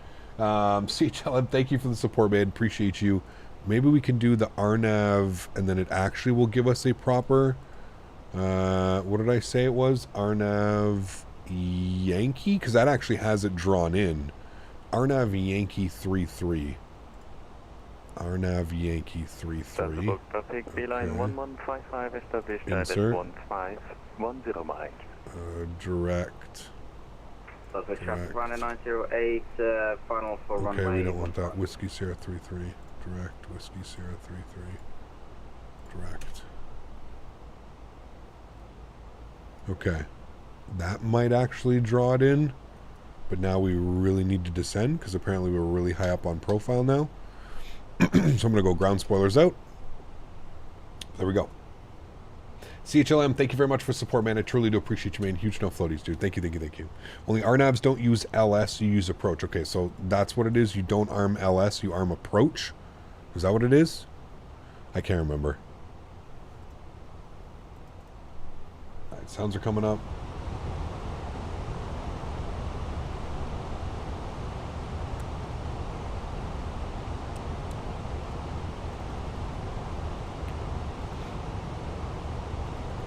Might have put us too high for this approach right now. Do you might think be Denis okay, is but contemplating developing for MSFS cap? Or do you think they are too explain loyal? I don't think Tolis is going to come to Microsoft. No. No. As much as I think some of their products would do pretty well in Microsoft, I just don't see it happening. They might. They might, but I just don't see it happening, man. Yeah, you arm approach and then that'll give you the actual approach. Will show you like the deviation paths. 340 would be cool. Their 321 Neo would be cool as well. See, there's our deviation paths. We've got your lateral deviation and your vertical deviation as well. The vertical deviation can be a little bit weird. It can pop you up and do some weird things. Again, at 4,000 feet, we have to go basically visual anyways. So you can see it's already trying to bleed off the speed. We basically want to get set up for the approach. I don't know if there's anybody else coming in for the approach the other way. Might have to disconnect. I don't know, we'll see if anybody else is around, but all right, we'll go flaps 1. Now you can see we're back on deviation path, so that's good.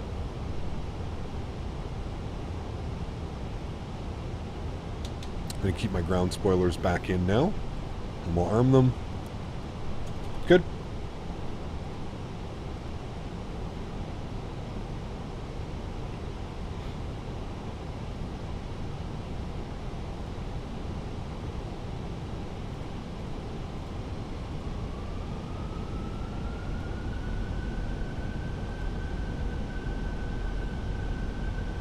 Bumpy. We're going to hand fly most of this approach chat. We're just going to let it. We're going to basically get configured. Airport is over there. Traffic, run 908, runway 15 vacated. Alright, he's vacated 15, so we're good. Airport's right up here. And again, we are going to be landing with like a quartering tailwind, so it might be a little bit spicy. Let's go gear down. Flaps 2. Should have had landing lights on. Apologize. Good. All the lights are on.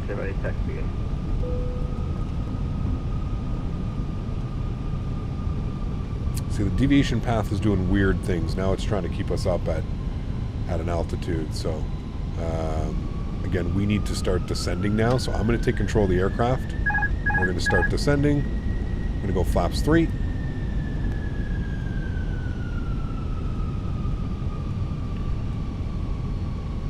Tailwinds in the Fenix could be interesting. Definitely could be. Yeah. Replay is on. Good. 360 knots. Flaps full. Good. Cool. Doing good. There's the airport. We are descending on our path. Beautiful. At Whiskey Sierra 836, we'll start making our left turn, which is right here anyways. Whiskey Sierra 836, fully configured. Cool. Looking good. Keep descending. A little bit high up on the approach. Definitely want to keep descending.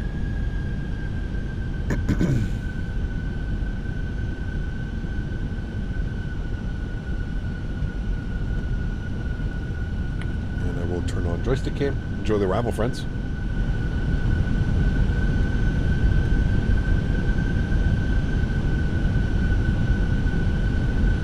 using dynamic terrain mod? No. I am not. 2,500.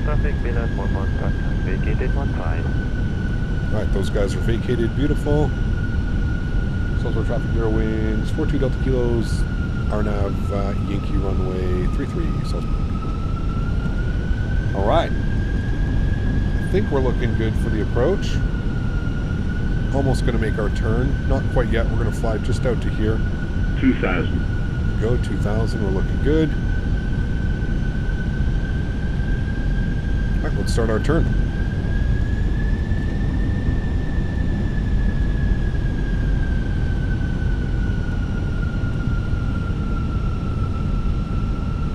And we're going to keep descending. And we'll be looking for the airport.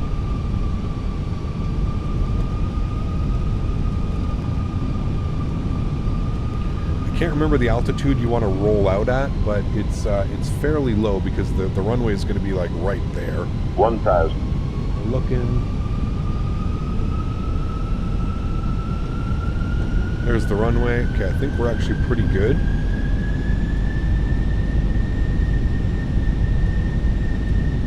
Okay, there's the runway. We're 3 red, 1 white right now, so we can chill on the descent, but we're looking great.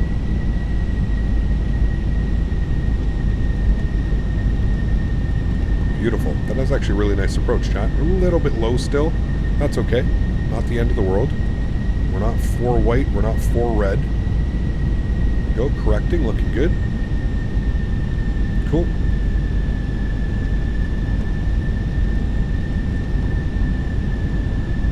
$500.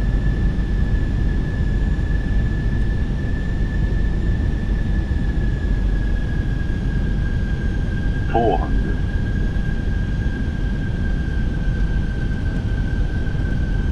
So it is a little bit of a tail quartering crosswind.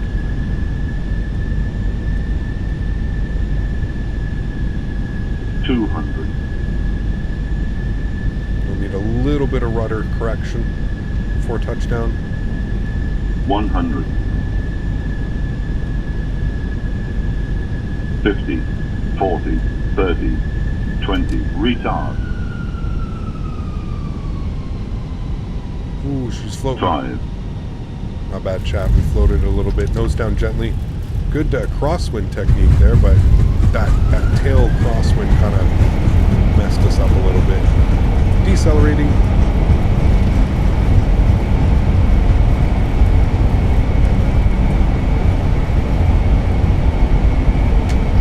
.16-ounce reverser stowed. A little bit of an illegal landing. I mean, we kind of expected that with a tailwind there, but it's okay. It's not the end of the world. All right, we'll vacate to the left. Yeah, it was definitely, unfortunately, when we're landing with a tailwind, you have to kind of just almost expect some weird things to happen there that just didn't want to go down. I think we flared like we did normally with a little bit of correction as well, but yeah, whatever. I still think it's worth a little bit of float is still worth the being able to fly the RNAV approach into there, because that was spectacular for sure. Ground spoilers, flaps all coming in good. Let's go upstairs. Landing lights are off. Runway turnoffs off. Nose light over to taxi. Wing lights off. Strobe lights off. APU master start switch is on. Good. Don't know what's causing that. We'll disconnect there. We're getting 12 FPS. Even with frame gen, we're only getting 30 FPS. I'm not quite sure what's causing that, but performance has been absolutely tanked. I wonder if it is the scenery, because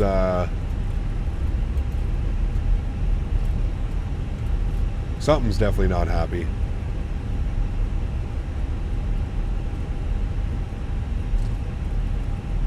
I wonder if it's that building that's causing all of that issues.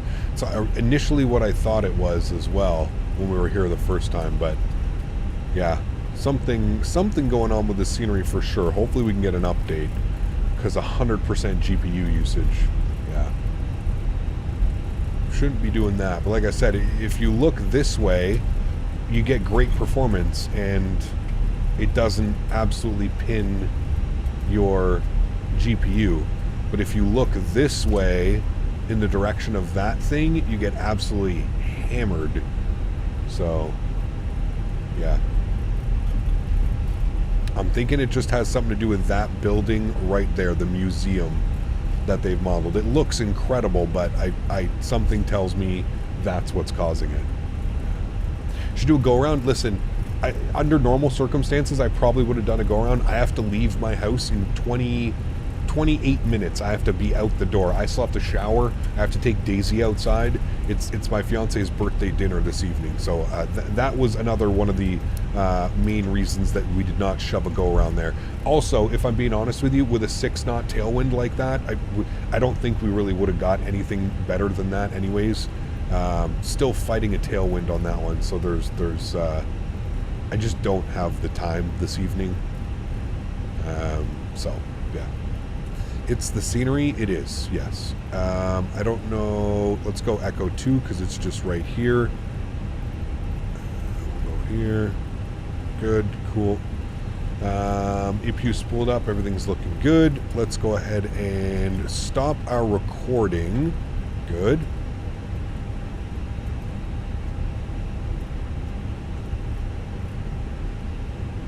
But yeah, under normal circumstances, we probably would have done a go-around there when we're just trying something and we're flying an approach, even though the weather's not really specific for that runway. Again, I feel like this airport, when I fly into this airport, it's kind of like Innsbruck for me, where like I feel like I have to kind of just shoot like a circle to land type approach, right? We fly an ILS approach every time we fly somewhere. You know what I mean? It's cool to be able to do some fun, different approaches sometimes. Yeah, you land a little bit out of the touchdown zone. It's okay. It's not the end of the world. Long enough runway. It's perfectly fine.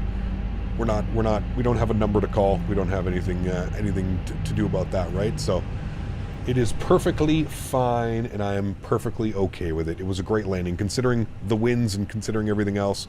A little bit of performance hiccups there as well. It was a great evening of flying, friends. We're not even going to deboard. We're just going to go get the aircraft in a turnaround state. So I'm going to go to Fenix tab. I'm going to go to sim settings. Panel states. We're going to go to ready, and we're going to activate. Good. Set our flaps full. Good. We'll go upstairs. We'll get everything turned on, and we will go watch this replay. I felt like we flew the approach, even though the aircraft wasn't really cooperating with us there. I don't know what happened to the deviation path. The deviation path just went completely out to lunch. We couldn't really follow that. We were definitely more of a visual approach anyways coming in. So, but I'd say all things considered, that was a pretty good approach. I'm pretty happy with that, to be honest. Yeah, winds weren't favoring runway 33, but it's okay. Not the end of the world. All right, let's hit the replay button. Good. Let's have a look-see at this. I'm going to bring this all the way through. I'm going to turn this on like halfway through our turn. I'll put it on like right about here, and then we can kind of sit here and we'll watch a little bit of a wing view coming in like this, because I'm sure it's going to be, I'm sure it'll be nice to see the runway out there as well while we're making our turn. Happy birthday to your lady. Thank you, mate. Appreciate it. I'll pass it all along to her. I'll let her know that you guys all wish a happy birthday. Okay, why does my GSX sucks? It makes the sim unresponsive about halfway loading the sim. When I install GSX, the game loads perfect. I don't know. I don't know what would be causing that, man. What rudder pedals would you say are best in the market currently? I mean, aside from like ordering like actual like replica or like real 737 A320, I would say the Thrustmaster pendular. Thrustmaster pendular rudder pedals. I've been using mine for about 4 years now. Absolutely no problem. The way that they're built, the way that they're designed, they literally feel like I installed them yesterday. Best bang for your buck. I mean, if you're fully committed to investing in a setup and like not just buying plastic rudder pedals every year or two because something broke or a sensor's gone or something like that, it's not even a question, dude. They're so good. legitimately through and through. So good. I'm going to an architecture school, and I need a really strong computer, so I think I'm going to get a Razer Blade 18 with a 99 4090, 32 gigs of RAM, 2 terabytes. Sound good for Microsoft. I mean, run it no problem. Yeah. More than 4 years old. They're almost like 5 or 6. Are they? I've had them for so long now. I'm trying to remember when I got them. No, I think I got them in like 2020, Dan. 2020, 2021. Somewhere in and around there. Good landing shot. It's definitely that building. That's just sucking up all the FPS. Because watch, I guarantee you, if we do this view, hold on, let me bring this forward here a little bit more. If we do that view, I guarantee you we're going to be like, ah, man, completely different. Beautiful turn in, though. We were really such a stunning approach, man. Such a stunning approach. Absolutely love it. John, if you haven't done so, don't forget to smash down that thumbs up button. Mods, donators, and sponsors, thank you all so much for your support. I truly do appreciate it. Without you guys here, none of this would be possible. Thank you to all the donators today. Thank you to all the gifted members as well. 33 gifted members or new members today. So thank you all for the support today. I appreciate that as well. All of the new members, you guys are absolutely awesome. This is just the default replay, man. Default replay built into the simulator. It is a little bit of a pain in the ass, but once you start figuring out, once you get it, it's really good, man. Yeah. Whoever made the scenery needs to fix that. Yes, there definitely needs to be a fix for that that building. I'm sure they'll fix it, dude. They're not like a one-off scenery developer. They own they have quite a few sceneries out there as well, and their Rotterdam scenery runs great for me. So I would believe that they'll be able to fix that up. See, look, you stay on this side of the plane, and we're pretty much 60 FPS the entire time. So it's definitely that building that's causing all of the problems. So at least we know now. If you cannot donate using a monetary value, I still want to thank you guys just as much for your support. I appreciate everybody that's here. Between my mods, my donators, my sponsors, just people hanging out, smashing down that thumbs up button. I appreciate you, man. There are no A350 mods, Adrian. Not that I'm aware of. There might be some like Franken mod on flightsim.to, but not that I'm aware of. There's not any A350s out yet. Just to inform everybody one last time, there is no live stream tomorrow. It is the fiance's birthday tomorrow. Tonight's dinner with her family, brothers, grandparents, parents. Tomorrow I will be spending the entire day out at the farm with her, helping her do all the chores and just making sure she has a nice relaxing day. She didn't want really any gifts. I did get her some new lights. She didn't want them, but I spent a fortune getting new LED lights for all the barn, inside the barn for her, so I know she'll be excited about that. But yes, no live stream tomorrow. We will be live on Tuesday, though. So no stream tomorrow, but I will do a redo because I love you guys, and I know that there will be very many people upset with me if we don't do a stream back again. So we will be live on Tuesday. I have no clue what we're doing. I'm thinking we're going to fly in North America on Tuesday, though. I don't think we'll be in Europe. So on Tuesday, maybe we'll do some Air Canada ops or something. I really kind of want to do Montreal to Toronto and back. It's been a while since I've done like any proper Air Canada ops, so I think that's what we're going to do on Tuesday, but I'm not sure, but I'll let you know. Thanks for your support, friends. Appreciate you. Enjoy the outro tunes. Enjoy the replays. And again, I look forward to seeing you all on Tuesday, not tomorrow. Hopefully you can all tune in on Tuesday. Happy landings, my friends. See